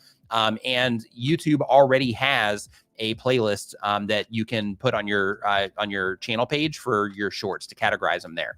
So if you don't want to feature them, then what you can do there is you can make a playlist, take down your uploads playlist and make a custom uploads playlist. Like if you look at my channel page, I have at the very top Nick Nimmin's recent uploads or most recent videos or something like that. And the idea there is so that I can not put these live streams there. So basically when I publish anything to my YouTube channel, the stuff that I'm featuring, I want to be, featuring on the channel page. I want that to be the content that, that is the best and first impression of me. So if somebody ends up, sharing my content out or sharing my channel out, somebody lands on my channel page, the first videos that they see, I want it to be those videos. I don't want it to be my live streams. These are great. And the information here is good. And once you participate and when you know that, but for somebody that's never seen my stuff before, when they hit a live stream, it might not necessarily be the experience that they're looking for. So because of that, I only feature the video content on my channel page. And by making that custom playlist and taking away the one that YouTube automatically puts there, you can not put your shorts in there because you don't add them to that playlist. If you have your live streams, you don't want people to see them, then you don't click on that option to add them to that playlist. And then that way, all of your video content, you click, you make sure that you add, whatever's recent. I wouldn't put every video that you have in there, but like, like if you have like your most recent 20 videos, then, just feature that in there and then just keep adding to it as you go along. And then like once a year or so, maybe once every 6 months, just refresh that playlist, create a new one, just to make sure that you're, just continually putting your, most recent stuff in there, stuff that you want to feature, right? That's the idea. Great question. Is there a way to move to show a movie trailer, movie clips without getting copyright claim? There is. It's called fair use. So what you want to do is you want to look into fair use. There's a lot of YouTube videos about it. There's a lot of blog posts about it. The FTC actually has, a lot of information about it as well. So you want to look into fair use is what that's called. I don't recommend it. But it's extremely effective if you can do it. So, the thing with like this approach is, if you're doing like a review or reaction to a movie trailer, is that, that you're using something that, that people are like hyped up about, if it's a particular movie or something that people are interacting with a lot, TV shows, movies, any type of pop culture thing, you're using something people are already into, right? People are very familiar with this particular thing, but you're using that as kind of like a bridge, like, hey, I'm using the thing that they care about, right, in order to get in front of them. But by using this thing that they care about to get in front of them, I'm also introducing myself that they don't know yet. So it's a really good approach, but it's just risky because, like we get 3 strikes on YouTube and we're done. So because of that, it's a risky approach, and you just have to make sure that you're doing it in a way that is fair use. So you definitely want to make sure that you are, educating yourself on fair use. Like, like Roger Wakefield, he does this with his stuff. He doesn't use movies, I don't think, but he does, react to, certain things in his content. Legal Eagle does this. There's a lot of content creators that, take that approach to where they basically will watch a video and they'll take out like a certain segment as it pertains to their audience. Like in Legal Eagle's case, he talks about the legal side. So, he'll take like legal, or he'll take like, TV shows based on legal things, and he'll break down the actual, legal stuff, about it and stuff like that. So, so it's definitely an approach that works, but, you have to make sure that you're just being careful when you do it and that you're doing it in the right way. Let's see here. So, next up on our list here, we've got, let's see here. Nick, do you also sing or do you just rap? I sing too, but I'm not a good singer, but I sing anyway, but I'm not good. I got like auto tune, and I've got waves. I've got Antera's auto tunes. I've got waves auto tune. Like I try, but I'm not a singer. That's not my thing. Like I'll just do like little things just for the sake of, the melody or whatever. But like, I'm definitely not a singer. Hey, I should hit you up. I should hit you up to do a, to do like a chorus or something, just to, just so I can have something that's decent instead of my horrible singing voice. Let's see. I actually have, I don't know if it's still there, but I did a story, I think last Sunday. So it should still be there actually. But I did a YouTube story. You can actually hear some of my singing there. As a matter of fact, yeah, it's still there. So this one right here.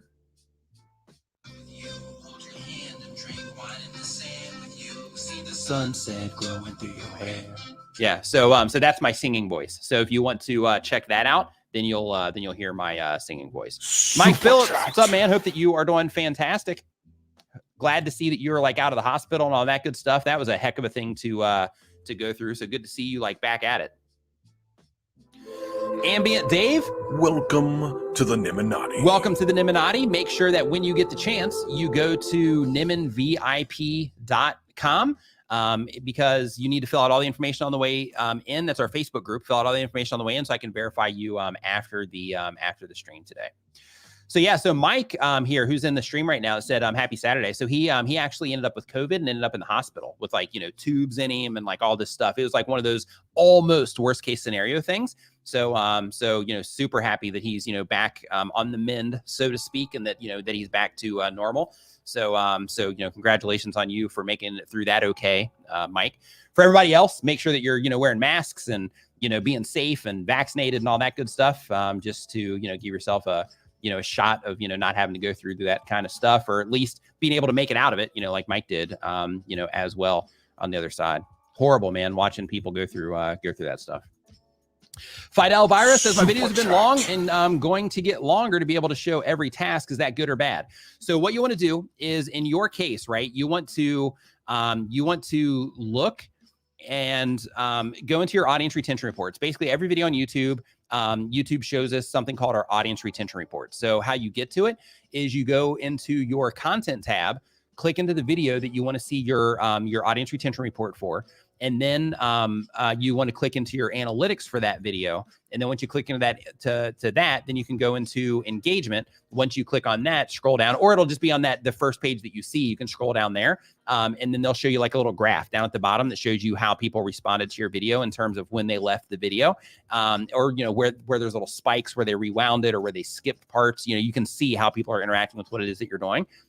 They'll show you that, and they'll give you like little tips about it as well. And they'll show you like, hey, this is a continuous segment. What were you doing here? That kind of stuff. But what you want to look for as your videos are getting longer, you want to make sure that you're able to get people to complete your videos, and you're able to get people to complete your videos at a high rate, so that as you keep extending your videos, you're still able to get people to complete your videos. Because the idea with YouTube is that, one, you got to create a satisfactory experience for the viewers.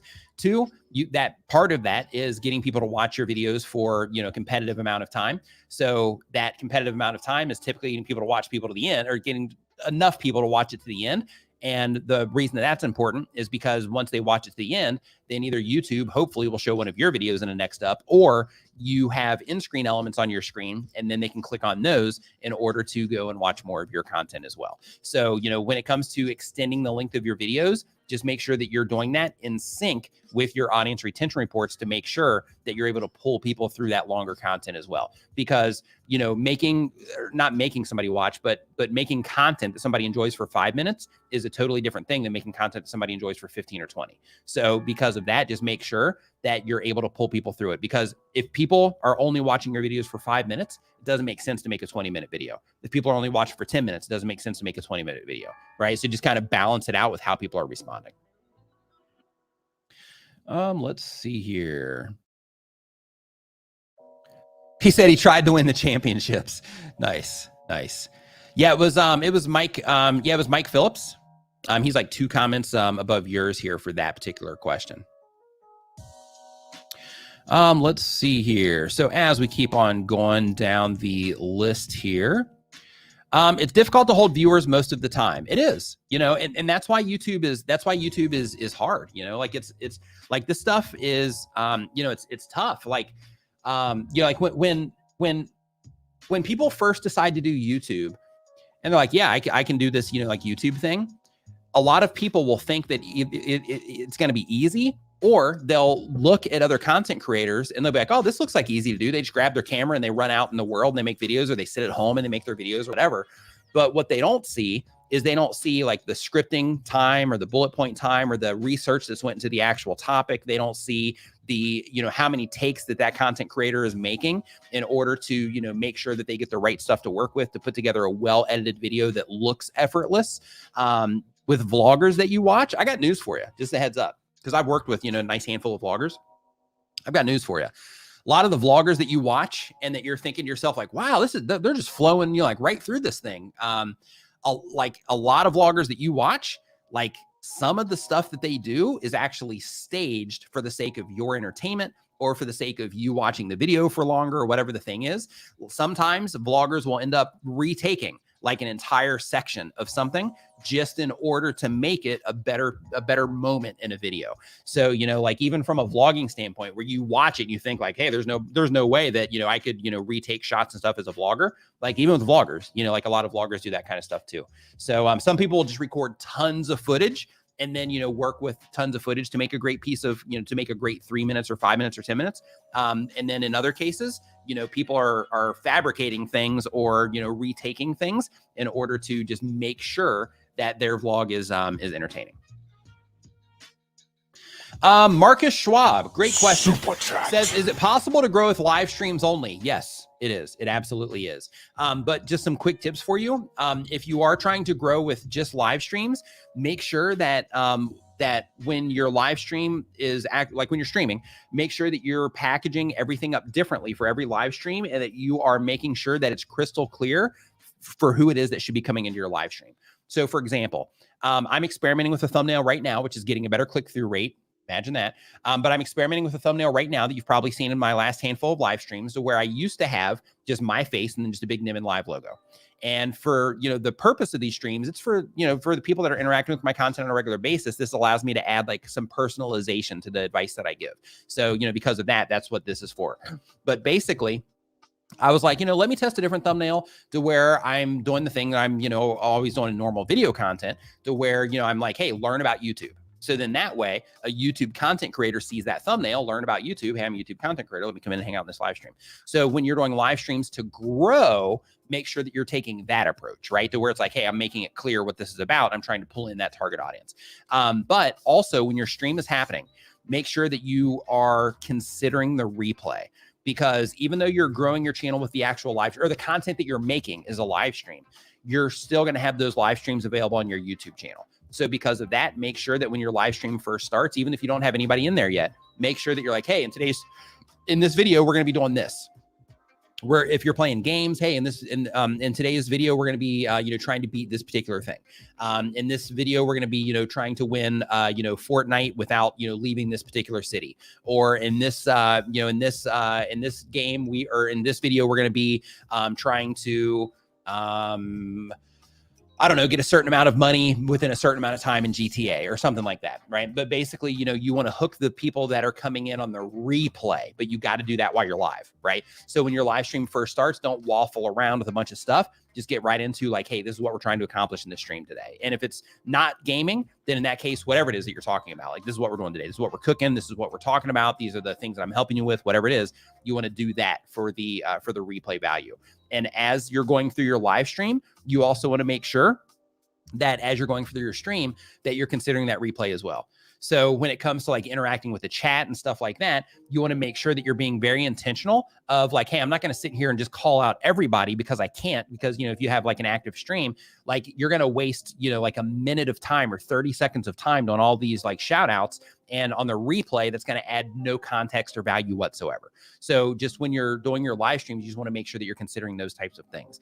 In addition to that, with your live streams, because it is a live stream only, if your live streams are long, just keep in mind that, if somebody's not familiar with your content yet, it's a heck of a commitment to ask somebody for an hour of their time for something that they're, that they don't even know anything about yet. So you have to make sure that you're just giving them awesome content. But in addition to that, you might also want to consider, if you're doing like 3-hour live streams, consider doing like some streams that are like, 15 minutes long or 20 minutes long, where you just get right into it. You go through a very specific thing and then it's done. And then you have some shorter form content to pull in those people. You have some longer form content to pull in those people. And then you're kind of mixing it up that way. So I would definitely take that approach if you're trying to grow with live streams only. Let's see here. See here, that's what I'm talking about. No many people shows 100% to do, so videos would be very long, but I haven't been told to the audience, the audience retention. Yep. Okay, let's see here. Okay. Here's a question. It says, I have a couple channels with pranks. I'm still doing good. I have 290 subscribers, started 2 months ago. Do you have any tips for us? Our thumbnails are great. And we hit our subscriber count, should I? I wouldn't worry about hiding your subscriber count. People can still see your view counts. So the only reason that people typically hide their hider counts, people typically hide their subscriber counts is because they're like, hey, I don't have, a lot of subscribers yet. I'm kind of like embarrassed by it. Keep in mind, like, there's people, I'm one of them, to where when I see a channel that's like just getting started, they're making good content. If I see they have a small subscriber count, I'll be like, hey, this is, if it's good, I'll subscribe. And then, I'll let people know that I think might be interested in that content. I'll let them know about it. Like, hey, I just found this new channel. They're putting out like really cool stuff. And I'll do that as a way to kind of help bring attention to them because I know they're just getting started. So, I wouldn't hide the subscriber count for that reason, but also because they can still see your view count. So it doesn't matter. So if you're hiding it because it's something that you're like, hey, I'm going to wait until I get like 1,000 subscribers or 10,000 subscribers or whatever it is that you deem is, enough to where you're like, hey, I'm not going to, hide it anymore. Until you get to there, like they're still going to see your view counts. So you're not really hiding anything. But in terms of tips for you, absolutely. Make sure that when you are, putting out your content, that you are paying very close attention to your audience retention reports. I would also analyze any prank channel that you enjoy currently that, typically does well on YouTube in all different sizes. I would analyze their structure. And what I mean is go and look and literally write this down and do this on as many videos as you have time for. Go and say, okay, the first, 10 seconds of this video, what's happening? The next 10 seconds, what's happening? The next 10 seconds, what's happening? And by what's happening, what are they saying? What are they showing? How often are they cutting the video in terms of the edit, right? Like how often are they showing different stuff? How often are they zooming in? How are they actually presenting it? Do that for all of the videos that you enjoy and start breaking down, like, this is the structure. This is how they put together these successful prank videos that pull people through, and try to replicate that structure and keep doing it until you start seeing your audience retention, increase as well. But, I would spend tons of time, like for every minute you spend working on a video yourself, I would take that and spend, 30 minutes or an hour analyzing another piece of content in place. And the reason for that is because over time, you're going to start noticing, okay, with these prank channels, it seems like, a lot of them are opening their videos like this. A lot of them are doing these particular things. They're showing these particular things. They're talking about these particular things. They're building it up in this way. And it's going to leave a ton of clues to you in terms of what it takes to create a piece of high response prank content for YouTube. So I would definitely do that. Also look at how they're ending their videos. Look at what it is that they're talking about in the actual pranks, like the pranks they're doing. Look for patterns on the channel as well. So for example, like if you're analyzing a channel and you're trying to figure out what they're doing right, you want to look at what they're doing right, but you also want to look at the videos that didn't perform well as well and start looking at what it is that they're doing there. But for the things that they're doing right, you also want to look at patterns in terms of like, hey, they were doing, pranks on, like this type of prank for this many videos, and then they switch to this type of prank for this many videos, and they switch to this type of prank for this many videos, or they do like this type of prank, then this type of prank, then this type of prank, so that you start breaking down the actual cadence that they, are publishing content as well with the, different strategies that they have. Because, the ones that are doing it at a high level, everything is intentional. Like they're not just kind of winging it, doing a prank, uploading it to YouTube and hoping it works out. They're being very intentional about everything it is that's happening, and the, content they're publishing and all of that. So I would just pay attention to those channels, and I would analyze everything about them. Get your notepad out, watch every single video, and literally make notes on every single thing that's happening in the video. Let's see here. A+ Russian says, my slogan is 5-minute lessons. Is 3 to 4 minutes okay too? It is.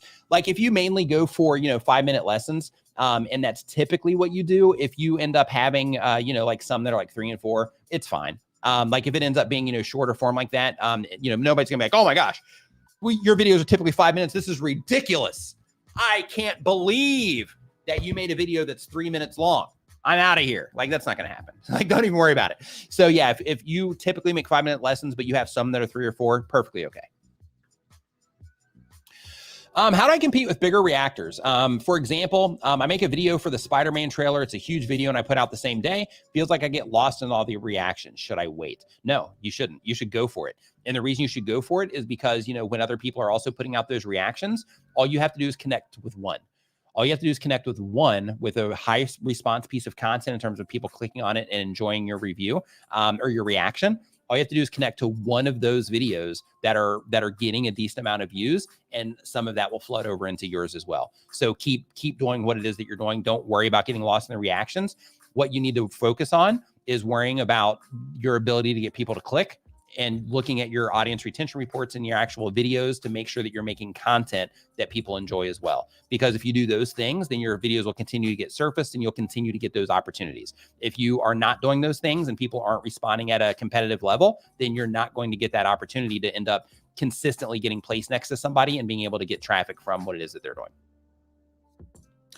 Andrew Can in the house. What's up, my man? Hope that you are doing fantastic. Hey, look, so Andrew Can's in the chat right now. All of you are a perfect candidate for what it is that he's doing on his YouTube channel. So look for this name. Like yesterday, for example, he did a live stream. There's just a handful of people in there, but the value that he gave in that live stream, he should have had, 1,000 people watching his video or watching his stream yesterday. So go subscribe to his YouTube channel. The live stream he did yesterday was talking about, basically he was reviewing thumbnails and titles. Like that was all he was doing during the live stream. So typically people do like whole channels and stuff like that. He's like, hey, I'm helping you with your thumbnails and titles. And Andrew is YouTube certified. He built the Tubebuddy YouTube channel as well to over 500,000 subscribers. He's worked with tons of successful content creators and helped people like get momentum on YouTube. Like he knows what he's doing. Subscribe to his YouTube channel when he does his live streams and he's wanting that, to help you make better thumbnails, titles, or anything else that he does. participate, watch his videos.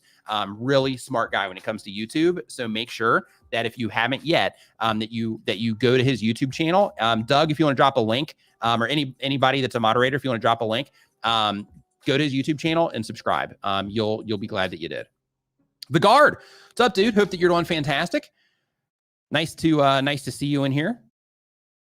So let's see here. Next up on our list, let's see here. We've got looking for questions. Hey, my pleasure, man. Dude, you're putting out awesome stuff. So you know, it's like I would be doing everybody here a disservice if I didn't mention that. Let's see here. What are your thoughts of getting over the jitters of uploading your first video? So here's the thing, man. I got a video, John, on my YouTube channel. The very first video I uploaded was about how to overcome camera shyness. Go watch that video. Basically, the things that I talk about in that video is that basically when it comes to going on YouTube or just putting yourself on camera, we all have all of this stuff in our brains about how we think that people are going to respond to what it is that we're doing, or how mean people might be, or the feedback that we're going to get from family and friends and all that stuff. Like, we build up this big thing. And unfortunately, we do that with everything in our lives, right? Like, everything we do, we have all this stuff going on in our brains that we have to, you know, squish down in order to really be able to do stuff. But like, you know, all of those thoughts that you have in your brain in terms of like, you know, oh, people are going to say this, or people are going to think this, or maybe I'm not going to be able to do it right, that kind of stuff. Like, a lot of content creators, when they first start, they have those ideas going on in their head. And once they start going, self included, once we start going, then we're like, hey, actually, you know, it's not that big of a deal. People don't even care that I'm doing this. Like, not only am I not getting like negative feedback, but I'm not getting like any feedback. Like, people just don't care because they're living their own lives, right? So what I recommend is that you just push all of the stuff to the side and define right now why it is that you want to upload videos to YouTube and what type of impact that you're trying to make with the content that you're uploading, and use that as the thing that helps push you through it. Because if you have a goal that's big enough, or a reason that's big enough, then that by itself will be the motivation to not only help you make your first video, but to help you make your second video, your third video, your 100th video, your 500th video. It's going to be the thing that's going to pull you through it. So try to uncover like why it is that you're uploading videos to YouTube.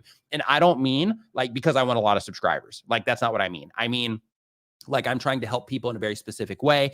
I'm trying to help people escape from their day-to-day, you know, stresses and all that good stuff. Like, you know, just be very intentional about why it is that you're coming onto YouTube. But ultimately, just be like, you know what? I'm going to upload these videos to YouTube. I can take them down at any moment. If I'm like, you know what, this isn't for me, then I can just bulk delete all of my videos off of YouTube, and not a big deal. All I have out of it is the time that I invested into it.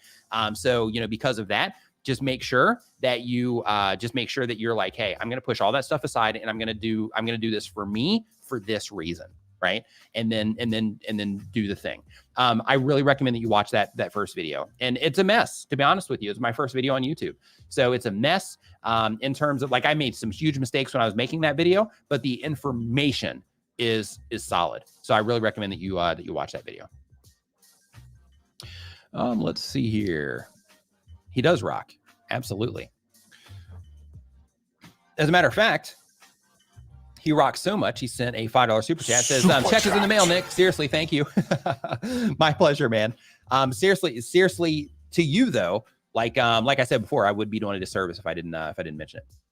Let's see here. So, hey, Blue Chameleon, welcome to the channel. Glad that you are enjoying the content. Welcome to the creator life if you just started making YouTube videos. Cindy and Pudding, welcome to the live stream as well. Saying just got to drop into a live stream. Looking forward to gleaning some insightful tips. Yeah, so if you have a question right now, you know, just put a Q in front of it because I'm just pulling them out of chat right now. So A+ Russian says, Nick, I recently noticed my views are slightly down, but subscribers are coming in at a steady stream, not complaining. But is this a concern? So there is seasonality with YouTube. Sometimes that seasonality is simply based on you know, the decisions that we make with the content that we're publishing. So, you know, sometimes you'll find that, when you publish these certain types of videos, people respond to them at a higher rate, and that brings in more views. It helps your monthly view counts, your monthly ad revenue, and all that stuff. And then when you publish these other videos, people just don't respond to them as much, but it's still stuff that you want to get out there, that you need to get out there, or whatever, for the sake of, just getting it out there. So because of that, when you're balancing those things, sometimes you'll do more of this than you do this, and it'll cause your monthly view counts to not be as high as they typically might be. In other cases, you'll just lean hard on this, and then your monthly view counts and all that stuff will rise up. So, what I recommend that you do is, if you know what it is that you're trying to accomplish with the channel, is to make sure that if your view counts do go down, that it still helps you, accomplish whatever it is that you're trying to accomplish. At the end of the day, you say subscribers are coming in, but your views are down. At the end of the day, your views are way more important than the amount of subscribers you're generating. So the amount of subscribers that you're generating is a factor. It is a signal, because if somebody subscribes, it tells that they are into, what it is that you're doing. However, at the end of the day, if you can get people to watch more videos, then ultimately, that's where the real win happens. So, leading people into additional content and all that stuff, but, getting people to actually come in and watch one video and then trying to lead them into additional content is definitely something that you want to make sure that you're doing, especially with your type of content, because you're, teaching people stuff. So what I recommend that you do, if you're not doing it already, is just make sure that you are using playlists on a regular basis, that instead of leading people into single videos, that you're trying to lead people into playlists of content that is, categorized specifically for that thing that they're trying to learn from you. That you're doing that with everything that you're putting out. But sometimes your views will be down. For most of us, going like this all the time, we just don't do that. So there is seasonality. So just start looking and paying attention, which you are. That's how you notice. But start paying attention to like what's going on now with the actual topics that you're covering and the content that you're publishing and the cadence that you're putting content out and all those things, and see if any of that stuff is also a factor. But if you do notice videos are down, and you do know, or views are down, and you do know with your channel, the stuff that people will always respond to, also keep in mind that not every person that is subscribed to your YouTube channel watches every video that you publish. So because of that, it is okay if you're like, hey, I talk about, this specific part of language, and, people, always respond well when I talk about, something related to this. Keep in mind, you can even, make content that is extremely similar. You'll have some people in your comments that'll be like, hey, this is, seems eerily familiar. But, at the end of the day, it'll help you reach, more new people, convert them into subscribers, but, also raise the view counts. Let's see here. Why do people have food names? It's inconsiderate. I'm on a diet. Oh, it's still, yeah, it's to pull you off of that diet. So you can go in there and see that awesome recipe, right? Let's see here. Is making a living overrated on YouTube? Is it bad that it's my main goal? Not at all. So here's the thing. When it comes to making money on YouTube, there's like this stigma attached to it. And that stigma typically comes from kids. And it comes from kids because they view YouTube, and I hope if any of you are watching, I hope this doesn't offend you, but like a lot of kids will see YouTube as this like magical passion land of like, hey, you should only be making videos about things that you're passionate about, and you should only do YouTube if you're passionate about the thing you're talking about, things like that. And they're strict to that. Because, they're living at home, they don't have to pay bills, they can ask their parents, hey, can you get me a camera for Christmas, whatever. But like, once you get past that part of life, then you understand that, hey, if I'm going to do this, if it's something that, let's say I don't want to, continually invest my own money into, camera equipment and computers to edit videos and, tickets to conferences and things like that, then that you need to monetize in order to be able to sustainably do this for a long period of time without coming heavily out of pocket for it. So because of that, if you are taking the business approach to YouTube, in no way are you doing anything wrong. It's actually a very wise way to do it, because then that allows you to have funds coming in because you've been intentional about taking that approach, which means that by being intentional about it and by doing those things that will help you generate more income, that you will end up generating more income than somebody that doesn't take that approach. So that when your camera goes down, you need to buy a new camera, no problem. You got it covered because you've generated that money from your YouTube channel. When you need to go to a vid summit next year to learn, the advanced side of YouTube, or just network with other content creators or whatever, then in that case, it's not a big deal because you have the budget for it because you've generated that income from your YouTube channel. If you want to go to Social Media Marketing World in March, I think it's in March again this year, but if you want to go to Social Media Marketing World in March, instead of coming out of pocket for it, you take that expense from, the money that you generated from your YouTube channel. So, all of these different things, they require money. So, if you have a camera go down, you can't afford buying a new one. Guess who's not making videos for YouTube anymore? If you make content on your phone and your phone gets dropped, I can't say dropped in a puddle these days because, they're all waterproof now. But let's say you accidentally drop your phone off of something that is extremely high and it shatters into pieces and you can't afford to buy a new phone. Guess who's not making videos anymore? So because of that, it's really important to make sure that you are monetizing in some way. But when you do take the approach of like, hey, I'm coming on here to make money, that you are intentional about it and that. And because of that, you start thinking to yourself like, okay, if I'm coming on here to make money, then that means that instead of just making like whatever content, then I'm going to go after like high CPM content. I'm going to go after things that I can, make money as an affiliate so I can start generating some income that way. I'm going to make content about something that I have a large pool of sponsors, so to speak, that I might be able to tap into in the future and to work with in the future. Like you want to just you'll take a different approach than you would if you're just uploading something, out of passion. So because of that, if you are, wanting to do it as a income source or a living, I can tell you that, it can definitely, like if you take the right approach, YouTube can be extremely lucrative. And you don't even have to have a large channel for it to be extremely lucrative. So like I got a buddy of mine, he makes over $50,000 a month and he's got 15,000 subscribers on his YouTube channel. He started his YouTube channel because it was for his business. And, he's taken a similar approach to you, but since he was very intentional about everything it was that he was doing, he's making $50,000 over $50,000 a month with 15,000 subscribers on his YouTube channel. So some food for thought there. And keep in mind, I do support the passion thing too, like uploading content, like I believe, and of course I'm sure I have bias with this, but I think everybody should have a YouTube channel if they have time to do it, because, this is something that if you are passionate about something and, you are uploading content about it gives you the opportunity to connect with other people who are also passionate about it, which is really cool, or interested in it, which is really cool. And it's hard to find that type of thing.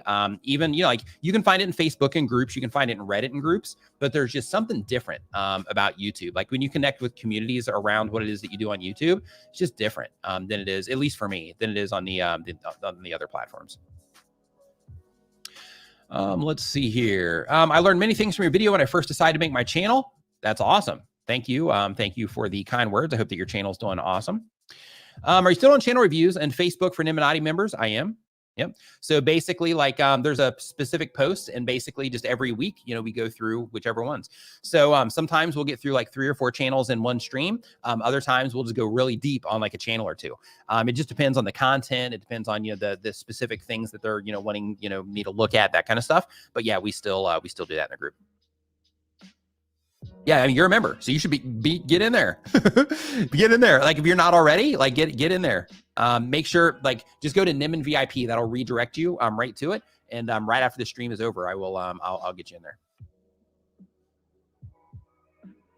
Let's see here. So really quick, I just want to, man, I wish I could share this without actually sharing the URL right now. But really quick, I just want to say thank you really fast. I just want to just put out a quick moment of gratitude here. So Albitastic has dropped 261 chats during the stream today. I can actually show you from this view.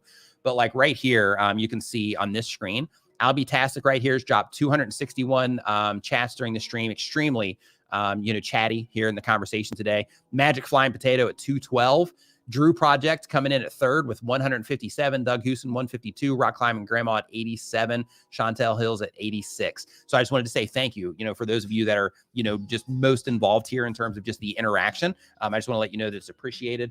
And in the future, I'm going to start attaching some stuff to this. But for right now, while we're still getting this tool together and all of that, I'm not. But once this tool is fully flushed out, yeah, I'm going to start doing some fun stuff with those particular things for sure. And as a matter of fact, another thing that I would like to mention as well is, and you guys might find this interesting, and I can show you this from here too, is if you look right here, right, you see that 77.9%.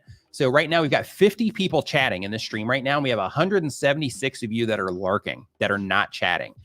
Do me a solid. If you're just lurking and it's perfectly cool, I just want to actually see how effective this particular chart is that we're building right now. So if you're lurking right now, if you could just come in and just say something like, me, or just say, hey, or, fun stream, or anything you want to say, just, you can be one word, but just come in and say something, just because I'm curious to see, like just one, how, how effective this particular graph is, and just how accurate it is too. So, so if you could just say something, if you're a lurker, like if you're already commenting and stuff, okay, yeah, so it's going down. So now we're down to 154 lurking, 62 chatting, 148 lurking, 68 chatting. Come on, I need you in here chatting. Let's do this. 139 lurking, 77 chatting. Let's see if we can get to like 100 chatting. 83 chatting, 136 lurking. Just a quick me, anything. Anything to add to the chat here. We got 83 chatting, and it looks like we're kind of stalled out here. Oh, 88. So 12 more. So if you're lurking, we're just looking for like 12 more to get this up to 100. So we got 91, 9 more to get this up to 100 so I can just kind of test this thing out. And you can see it here on the screen. So you can see the number dropping. Now we're down to 55%. We're down to 99 chatting here, 102 chatting. So, okay, so we got the lurking down to 118. Super appreciative if you are lurking, just drop in to say something. Me, hi, just anything. If you're lurking, just for the sake of seeing if we can just get this down to like a 50% on here. We just need like a few more to get this down to 50%. It's like 51.2. Right now we're at 104 chatting. Okay, so we just dropped down to 48 at 109 chatting. Okay, awesome. So thank you for that. I'm just curious to see, just in terms of that feedback, I'm curious to see here with that mixed with the concurrent viewers. I'm just curious to kind of see what's going on there. So everybody that kind of leaned in on that and started putting that in, thank you for your participation. Super appreciate it. And that just kind of helps me just kind of, one, test this tool that we're building, and two, I'm also just going to keep an eye here on my concurrence and just see if during that particular period of time here at 11:05, if there ends up being any type of reach or any type of swell or anything from that. I'm just curious here. And it looks like it's actually just a big drop off, but we'll see. Okay, so let's see here. So as we keep on going, so thanks again for that. I appreciate it. So as we keep on going here, we've got, let's see, if you've got a question, go ahead and drop it in the chat right now. Make sure you put a Q in front of it. I recently got monetized on YouTube. What steps can I take to increase my views and revenue? So in terms of increasing your revenue, if you look in your channel, once you're monetized, you're going to be able to see the videos that are getting the higher CPMs. So anybody that wants to make more money from ads, make sure you listen to this. So inside of your YouTube channel, you're going to see the videos that generate the higher CPMs. So what you want to do is you want to go and look and see the topics of those videos, see exactly what it is that you did, in terms of optimizing those videos. And then when you see the ones that are driving the most revenue in terms of, your higher CPMs, then in that particular case, just topically make similar videos, because those videos on your channel, the type of content that you make, generate higher CPMs based on keywords and things like that, that help on the discovery side on with ads. So so make sure that if you're wanting to generate more ad revenue, that you're looking for those types of things. Now, another thing you can do is when you do find those videos that drive higher CPMs, is you can also be a little bit strategic about what you do with that information. So one is you can make more content that is, similar topically. You can also make your videos that don't have higher CPMs. You make that type of content like you normally would, but then when you're handing off to additional content at the end of your videos, then you would hand off to videos that have higher CPMs, or hand off into playlists of videos that have higher CPMs. In addition to that, on your channel page itself, prioritize in playlists that you turn into sections on your channel page. Prioritize content at the top or near the top, because you want your uploads at the top, but prioritize that next playlist as content that has higher CPMs as well. And then that will help you make more ad revenue. And then of course, at the end of the day, because you're like, hey, what steps can I take to increase my views? Of course, if you increase your views, then that will increase your revenue as well. But in terms of increasing your views, you got monetized, which means that you hit 1,000 subscribers, 4,000 hours of watch time. So since you already hit that, yeah, and just as a heads up, we're at like 91% or 91 people lurking, 124 chatting, 42.3% on the lurker side. So just as a heads up there, you know, for those of you that are keeping track, and we do have a little bit of a rise here, but I'm just curious to see if it keeps pushing it out. But basically, if you want to get more views on your videos, you have to get really good at getting like what you did to get to 1,000 subscribers. You need to amplify that, right? And to get to that watch time. So what I mean is that you have the ability, and you've proven it through the results that you've gotten, to get people to click and enjoy your content. So what you need to do is just keep fine tuning that. So, you know, there's one thing of like, hey, I got it to where people are responding to this. And then there's the other thing, which is, okay, now that I have all this data of how people are responding to my videos, how can I use that data to make better content for the people that are interacting with my stuff? And if you use that data in terms of your audience retention reports, how people are completing your videos, what videos they're clicking on in your end screens, or what elements they click on most in your end screens, those types of things. If you start using that information that you're getting back from YouTube, and you start being intentional about the content that you're putting out, then that will help you accelerate things, get more views and all of that. So I would definitely start digging in your analytics to try to get a deeper understanding of how the people that are interacting with your content are interacting with your content, so you can start making your content better, which will then help it, you know, get surfaced more on YouTube. Let's see here. Question. How do you deal with the roller coaster ride of YouTube? I have 110,000 subscribers and our growth has slowed so much after performing so well for a while. So, just understanding that, you know, that it's part of the process here. Like, you know, my stuff goes up and down too, like, you know, for a long period of time. You know, I was extremely consistent, you know, with my content schedule. Like, come hell or high water, I would publish like 2 videos per week plus a live stream. And then I dropped that down to like 1 video per week. And of course the channel got impacted because of it. And then I started getting kind of careless. I wouldn't say careless, but it was just like, you know, like I'll publish later, you know, like whatever the thing is. And just getting busy with other stuff, you know, as well. But basically, you know, when I started being inconsistent, things like that, then everything, you just kind of, if you look at my stats, you can just kind of see everything falling apart as my consistency fell apart and stuff like that. So what you want to make sure that you're paying attention to is those types of things that will have the impact. But in addition to that, go in. Well, actually, you're saying like, you know, how do you deal with the roller coaster? So for me, what I'm doing currently is I'm like, okay, well now I'm going to start getting back on the horse in terms of consistency, things like that. And it's funny that I say that after I didn't publish a video last week, but these live streams are still, you know, a video per week, so it's fine. But basically, you know, just getting back on the horse with being more consistent so that I can fully take advantage of, you know, Q4 here on YouTube. But when you are publishing your content, and, you know, sometimes it's up, sometimes it's down, you know, in terms of dealing with that, for me, I just understand the long game in terms of like, as long as I'm being intentional, I'm using the feedback that I'm getting from my audience in terms of what I'm seeing in my analytics to make future content decisions, as well as just understanding the audience and making content around, you know, what it is that they care about, plus experimenting. Then I know that, you know, that things will, you know, maintain consistent for a long time to come. So because of that, what I recommend that you do in terms on the roller coaster ride is, you know, those times when it's down, what I do is the approach that I'll typically take is like, when things are down, there's certain content that I'll lean into because it's proven to perform on my channel. And then when things are up, that's when I'll go into experimentation mode. And so I use those moments in time. So if things are up, then I go into experimentation mode where I'm like, hey, let's see if I can uncover something that people respond to more, right? Maybe it'll be a different video style. Maybe it'll be something that I talk about that's a little bit different. Maybe it'll be the way that I approach the video in terms of my tone, or how I'm actually communicating that video, to where I'll do it a little bit differently. Little things like that. But like when things are up, that's when I'll go really hard into experimentation mode. And then when things are down, that's when I'm like, okay, I got to lean on the stuff that I know will, you know, will bring everything back up, or at least keep everything, you know, relatively consistent until things get back up, and then I'll go back into experimentation mode again. Vigard says video on Monday. Absolutely. Yep. Yeah. So instead of publishing that Friday, then the video will be going out on Monday. All right. So I just want to thank everybody for hanging out in the live stream today. I hope that you learned something from all the information that we talked about.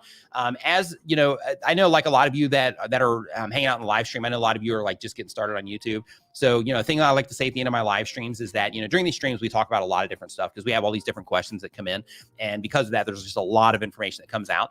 And, you know, if you're just getting started, like some of it there might be some things that I mentioned, you might not even know what I'm talking about. So if that's the case, just hang in there, right? Because you'll get it, right? There's lingo to this, just like there is with everything. So you'll get it over time. But in addition to that, like if you heard like a specific tip or a specific thing, and you're like, oh, I should try that on my channel, or maybe I should look at that on my channel.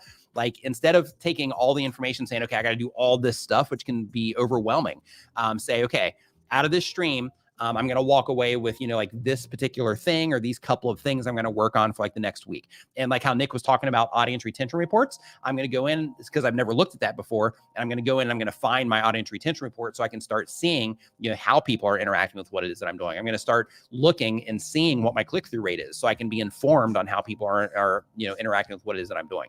So if I'm talking about features and you don't know what those are, I encourage you to go and find those features so you can better understand just the platform and how people respond to what it is that you're doing. If I was talking about something else, then in that particular case, then I would just work on that thing or two things over the course of the week. And then I'll see you back here next Saturday. So besides that, thank you everybody for hanging out. I hope that you enjoyed the stream today, and we are going into chill mode, which means that I'm just going to play some music here just to vibe out to for those of, for anybody that wants to just kind of hang out and listen to music while I'm like, getting the, the channel members. I'm letting the new channel members in. Maybe I'll be shutting, some stuff down, maybe just replying to some stuff and all that good stuff. But I just kind of go into chill mode here. While that's going on, we just got this going on, and then y'all turn up the music here in just a second. And then we just kind of go into that mode. And then we will, every now and then I'll come back in. Other times, we'll just kind of shut it down. It kind of depends on what's going on. But I'll still be keeping an eye on the chat. But I'll be focusing more on letting people into the group and all that. But if I do see something in the chat, sometimes I'll come back in on that as well. But everybody have an awesome rest of your week or your weekend. Have an awesome weekend. And I will see you next week. Thanks for hanging out.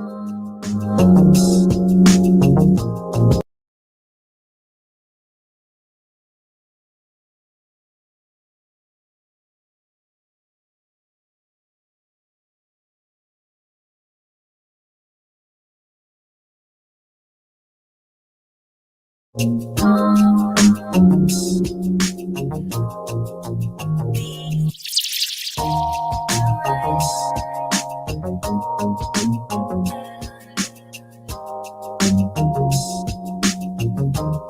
so the music went down, everything went down, but I'll be back. I mean, it's back though.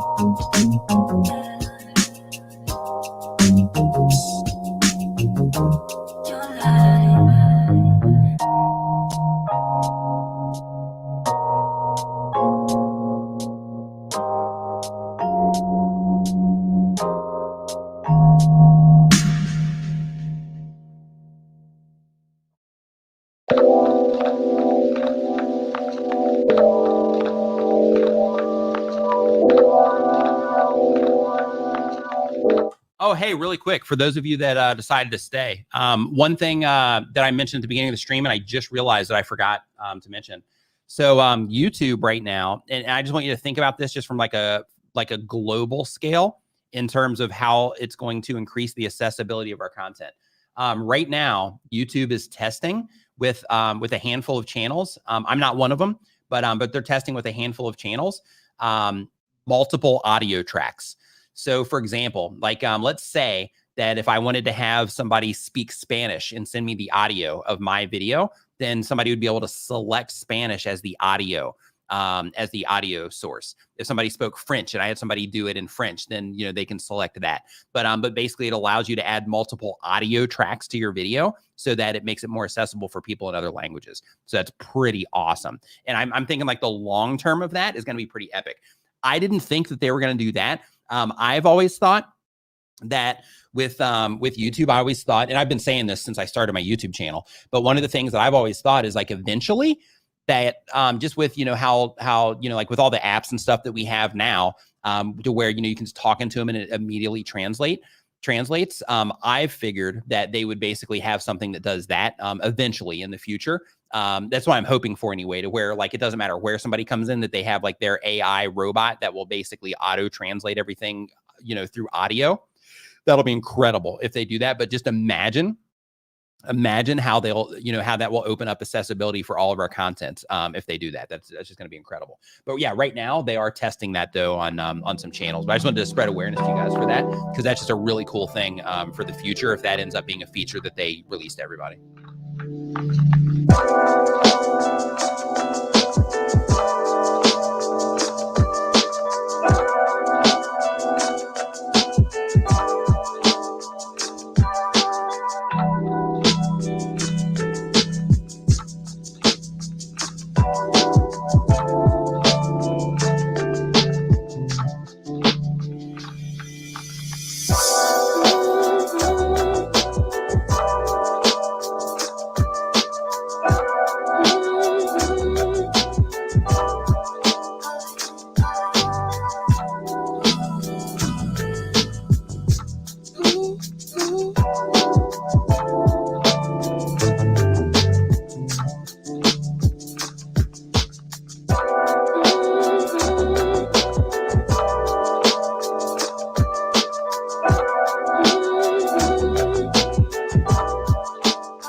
So any of you that that joined as a member, I just added you to the Facebook group.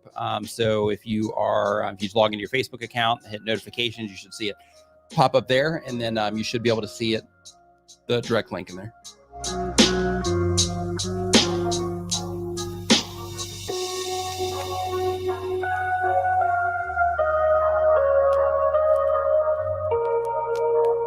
Hey, Costume Jeweler, hope you're doing great.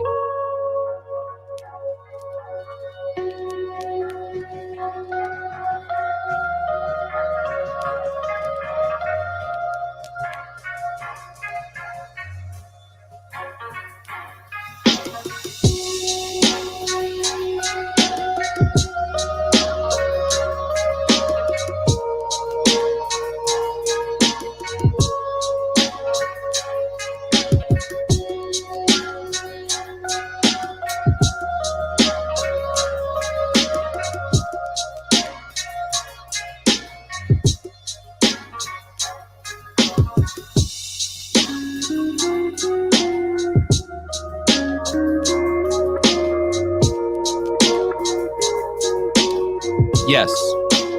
Yeah. So set the, you want to set the video for, like in your case, you want to set it, everything to English. So just define it. And then basically anything that you can do to help their system easily, better understand your content and who it's intended for, you definitely want to use those types of features.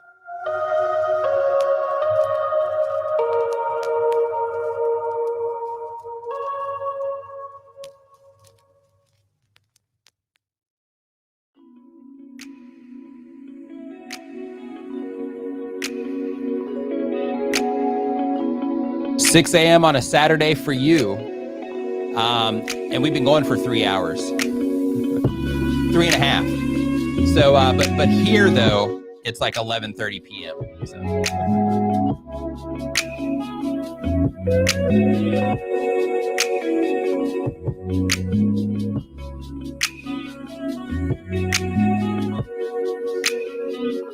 That's for channel members. So basically for the people that joined as a channel member during the stream today, for those people, they're the ones that got into the Facebook group.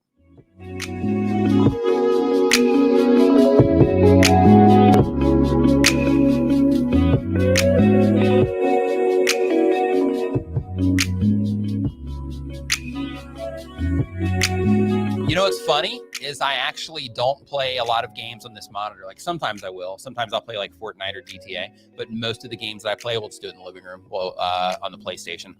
But yeah, I should. Like my computer can definitely handle it. My monitor can handle it. And it makes for an incredible gaming experience. But usually when I game, I'm hanging out with my girlfriend when I game. So because of that, we'll typically do it together down there. But like, yeah, like when I do play games here though, yeah, it's pretty immersive. I actually still haven't. I want to do the Microsoft Flight Simulator. I actually wanted to play it in VR, but I just haven't yet. But it'd be cool here too, just because the wide span of the monitor. 230 over there. Woo. Yeah. I wouldn't say that I'm like a hardcore gamer, but I mean, we play Fortnite almost every night because my girlfriend really likes it. We can play together split screen. So we'll play that. I do VR from time to time. I'll do that in batches. I actually haven't played VR in quite some time, but I want to. I will soon. And GTA, love GTA. I'll play Call of Duty sometimes. What else? Got some like racing games, that kind of stuff. But mainly, if I'm like playing by myself, then I'll usually go to like GTA or Call of Duty. Not very good at Call of Duty, but I just like it. I just like playing. I love when you actually when you when you shoot it. Like I just love how it feels and sounds. So that's the thing that keeps pulling me back into Call of Duty. My favorite thing about YouTube is the fact that like I'm in Thailand right now, and the fact that I can basically broadcast out of my office here and reach people all over the planet. That's my favorite thing about YouTube. That like if I have something to say, like if I wanted to do a live stream today. Or tomorrow, let's say I want to do a live stream tomorrow, or say you want to do a live stream tomorrow, that you can basically from your home or wherever it is that you're streaming from or publishing your video content, that you can do that thing and you have the opportunity to make an impact in other people's lives just from where you are. And you can you can publish a piece of video content from wherever you are, and somebody in Malaysia can watch it, and you can impact that person in a positive way. Even you can just leave them a positive message, or whatever it happens to be in terms of the impact. But basically, you can impact people in a positive way. You can use it to help somebody in like Vietnam that speaks English, help them, learn something, or, inspire them in some way or something like that. Like, I just think that's really cool that I'm in Thailand and that I can reach, so many people over in America and Australia and, and all these places, to where, if I have like a message I want to get out or something like that, I can use it for that as well. So for me, it's that. And in terms of YouTube compared to other platforms, it's the discovery. Like, even though YouTube is hard, it's way easier than a lot of other platforms, especially like TikTok seems relatively easy. I haven't tried TikTok myself. My brother has. I think he's got like 30,000 followers over there. But like with TikTok, it's like it's just a completely different thing. And like people don't actually like find your content by clicking on it. So people just get kind of thrown your stuff. So it's kind of all algorithm based, just like shorts are on YouTube. But I like with YouTube how like on mobile feeds and home pages where people get to choose your content. Like I love that, because then, you're pulling in the people that care about what it is that you're going, instead of hoping that the system will just autoplay, whatever video it is that you have, and that you'll just get, views just from them auto playing it, even if the people don't care about the content. So because of that, I really enjoy that part of YouTube. Yeah, I just opened TikTok while I was saying that. And I see this guy that looks like he was just in like a bad fight. Just mangled. Yeah, definitely don't want to see that. Oh, yeah, maybe see that. Let's see here. Yeah, all kinds of crazy stuff there. But anyway, yeah, like those are some of my favorite things. Would you ever do a video series about your life in the Philippines? I'm not in the Philippines. I'm in Thailand. But no, it's not appropriate for my channel. Like, people come to my channel for like YouTube related things. So that's what I will continue to give. And for, like a series on like my life, like it's actually not that interesting. Like, basically my day is I'll wake up, I'll eat breakfast, I'll meditate, and then now during what's going on in the world, because like a lot of people here aren't vaccinated yet and stuff, like it's a totally different situation here than it is in the States. So because of that, we're spending most of our time at home anyway. So it's just us, myself, my girlfriend, playing with our dog, most of the day. And then besides that, if we're not doing that, then then I'll be in here like working or something, or whatever, or we'll be playing music or something like that. But it's not as interesting as it might seem. Like when all this stuff isn't going on in the world, we're not dealing with COVID and all that, then in that situation, like we'll go out and do, some fun stuff locally. And every now and then I'll add stuff like that to like my stories, my YouTube stories. But most of it, I don't. On Instagram, when, pre-COVID, I would share more of that type of stuff over there. Like if we'd go to like, cool scenic things here, we'd take photos here, and then I would, just add some like, motivational or inspirational type captions to them. But it would just be, based around, stuff that I'm doing here. And I would use the stories for that too. But on my YouTube channel, I don't do it. I don't do that. Let's see. Lurking. Love it.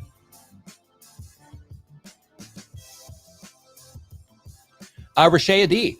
So, hey, so first off, welcome to the Nimminati. So really quick, if you're still in here, go to nimminvip.com, and that's going to redirect you to our members only Facebook group right here. It's going to redirect you to our members only Facebook group. Fill out all the information on the way in, and I'll add you like right now. So I'm opening up Facebook right now because I already closed that down, but I'm opening it up right now. So so make sure that you do that. I'm going to go look for the request right now.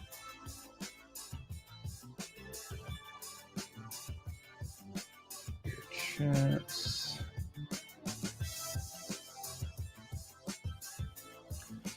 See here, what was the name of the channel? Boom. Okay, you're in.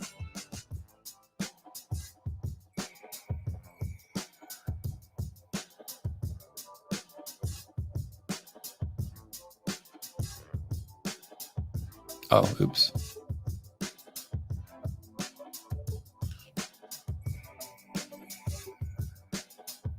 Yeah, it's pretty cool. I've been over here for a long time. Love the place. Absolutely love it. Like the lifestyle here, it's so chill. It's just different, like it's cool. Like one of the cool things that I really like about living over here is when I do get the opportunity to go back home. So like when I first moved here, I didn't go back to the States for like 7 years. So it was like a culture shock almost going back. But now, because most of my time is spent here, like when I do go like back home, I'll call it home. But when I go back to the States, it's just a totally different thing. Like I feel more like a foreigner there than I do here, which is kind of weird. I'm also shocked at how many like pharmaceutical ads and stuff like that are on TV over there. It's crazy.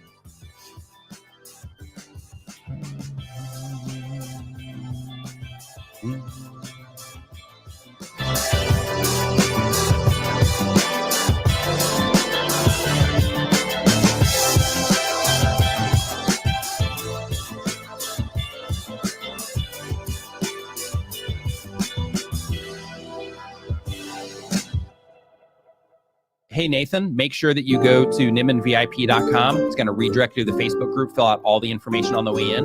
If you do that now, I can actually add you to the group like right now because I'm sitting right here in front of it. If not, I won't be getting it in there until Monday. So make sure that you hit nimminvip.com, fill out all the information on the way in, and I'll add you to the group like right now.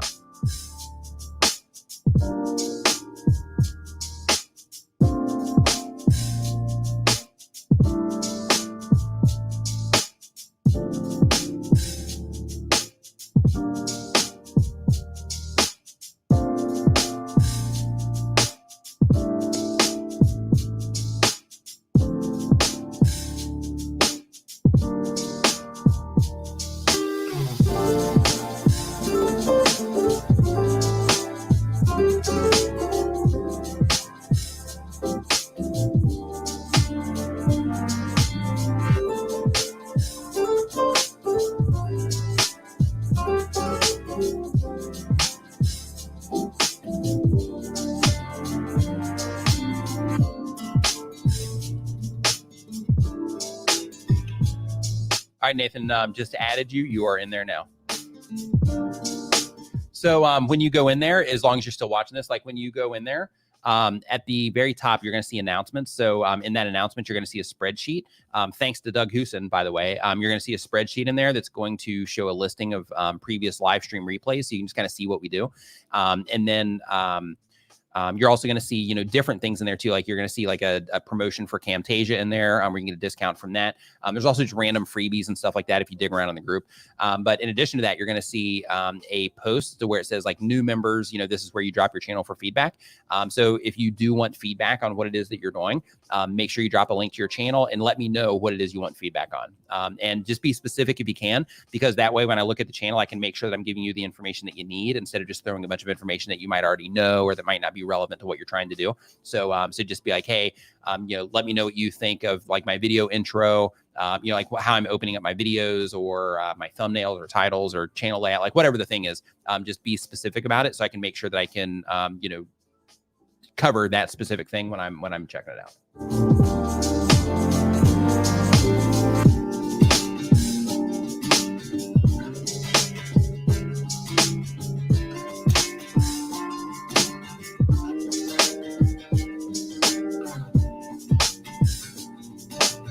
Yeah, if you got a specific question, I might be able to answer it right now. If you just want to type it out here, if it is something specific about monetization, if you want to type it out here, I might be able to answer it right now.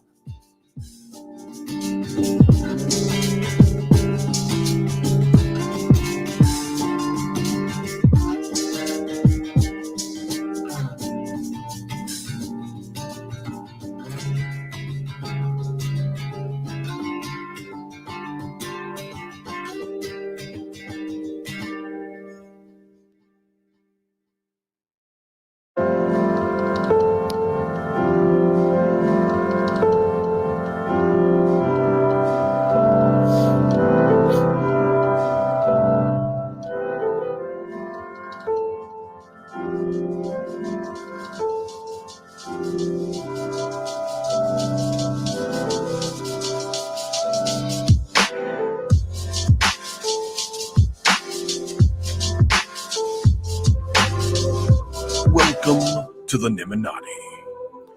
Bill, same thing.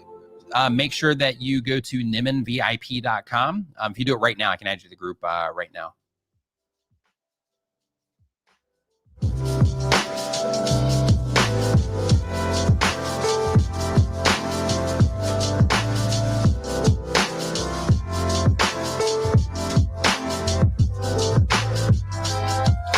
You already did. I see the I see your request here, Bill.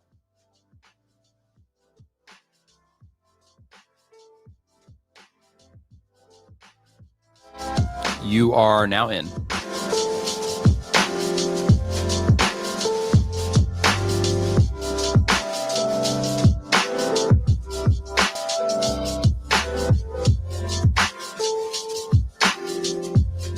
For me, it took a while.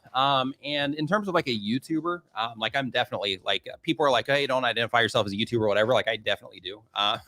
Like I definitely consider myself a YouTuber. And I content creator too, in terms of like identity or whatever. But like how long did it take? I mean, essentially when I uploaded my first video, like, you know, as soon as you start uploading content, then you're doing the thing. So in my opinion, you know, at your very first upload, you're now a YouTuber. As long as you are going to be somewhat consistent at uploading content, you are then at that point, in my opinion, a YouTuber. Now, in terms of, you know, to the point of like doing it professionally, that's a whole other thing. So with that, like my journey actually took me a while before, like I would say in total, because I had my channel for, I think, about 5 months. And then I ended up working on another channel and abandoning this channel for about 9 months. And then I came back to this channel with the intent of taking it seriously. And then that time I was able to go full time within, I think it was like 2 or 3 months. So that would be 9, 5, so 14. It's about 16 months. We'll say 18 months just to be safe until I was able to go full time. And in YouTuber versus content creator, like YouTuber is like you're just dedicated to YouTube and you just make content for YouTube. Content creator means that you have content that you put up on YouTube. You have content that you put up on other platforms as well, that you're, you know, just distributing your stuff everywhere or just in other places, not just YouTube. And, you know, the thing with being a YouTuber is you are like, you know, like you're just connecting yourself to here. But with a content creator, I mean, it's all semantics really, but, you know, really though, it's, you know, like with a content creator, it's that you're just publishing, you know, in multiple places. Whereas a YouTuber, you're just, you know, you're focused more on YouTube. Hey, congratulations, Dr. Nobody. High five and fist bump to you. Get monetized tomorrow. Woo! Nice work. Congratulations.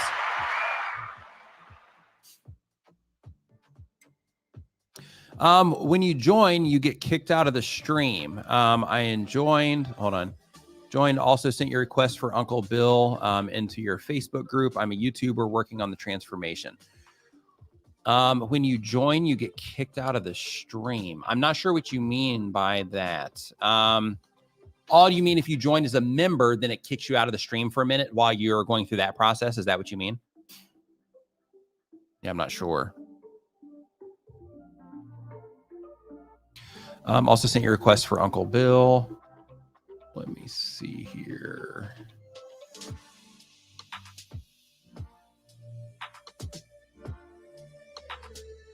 Okay, yeah, I added you to the group, so you should be in there. You should be in there now.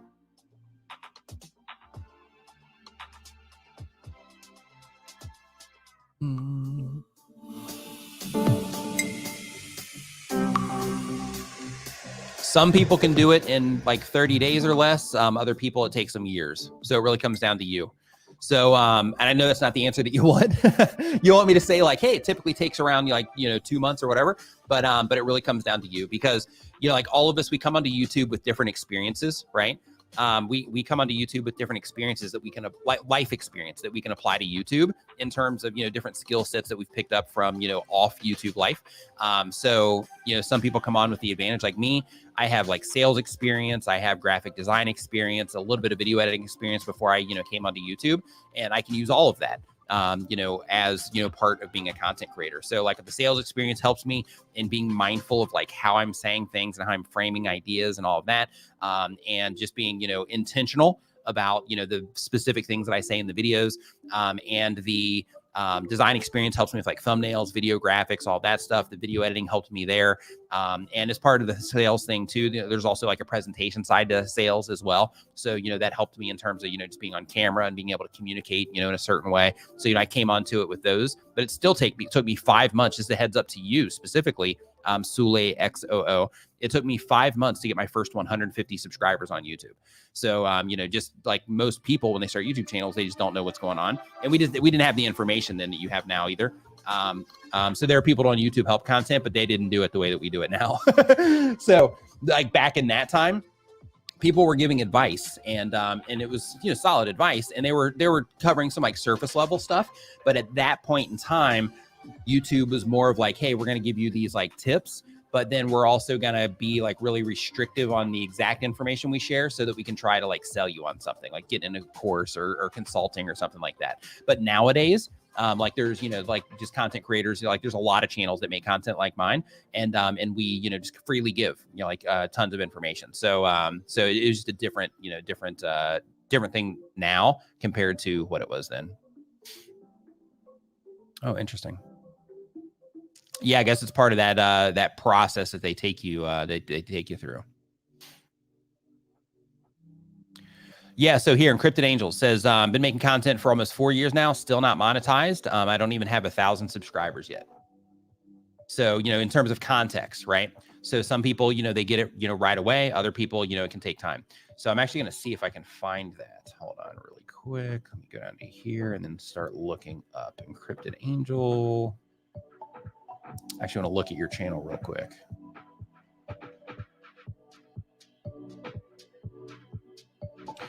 Let's see here what was being said around you. This way. Find encrypted. Huh. It's not even coming up here. I'm just going to go to YouTube and search for it. Let's look for your channel icon. YouTube.com.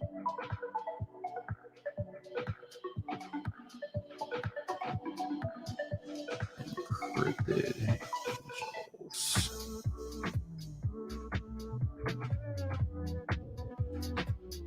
$581 subscribers. You're halfway there.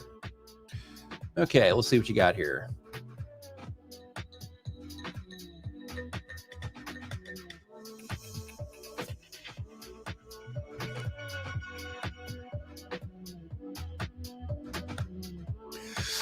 So one thing right out of the gate that might be helpful for you, Encrypted Angel, is one thing that might be helpful, and I'm not going to pull it up on screen, but just as a quick tip for you, like one thing that might be helpful is I see that you're doing like dissociative identity disorder stuff.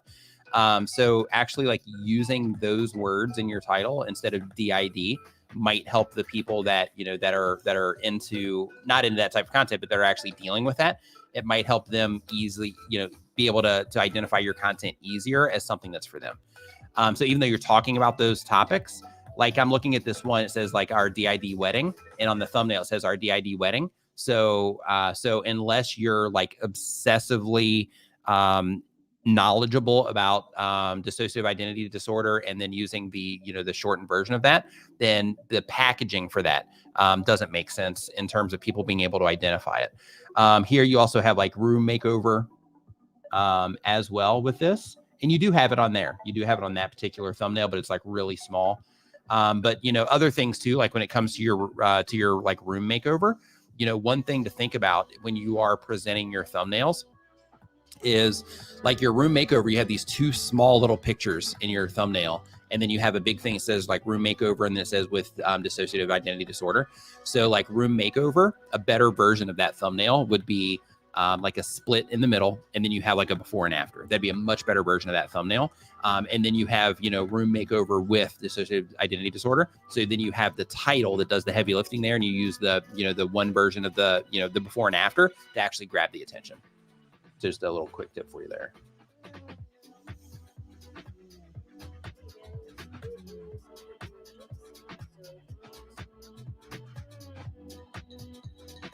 Let's see here.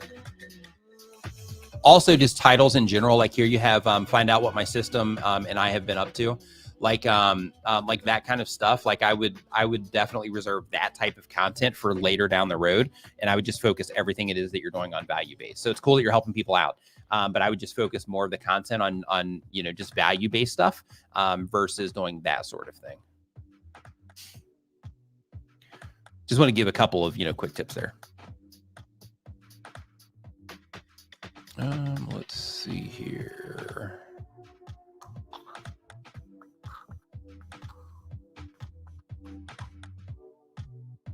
Yeah, what you want to do is like when you're putting your thumbnails and stuff together, is you just want to think to yourself like, okay, the people that I'm trying to reach with this, and you have a very clear audience that you're trying to reach.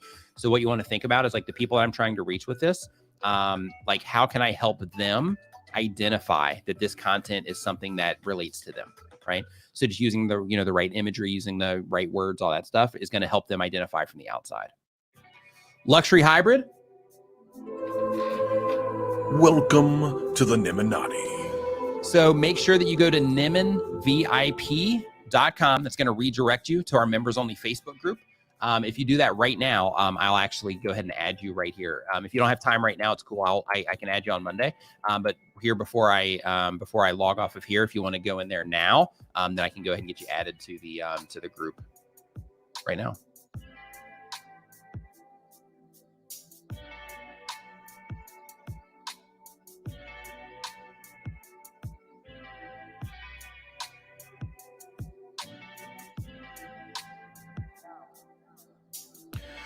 All right. So I'm going to go ahead and head off of here. Thank you everybody for hanging out. Hope that you had a fun stream today.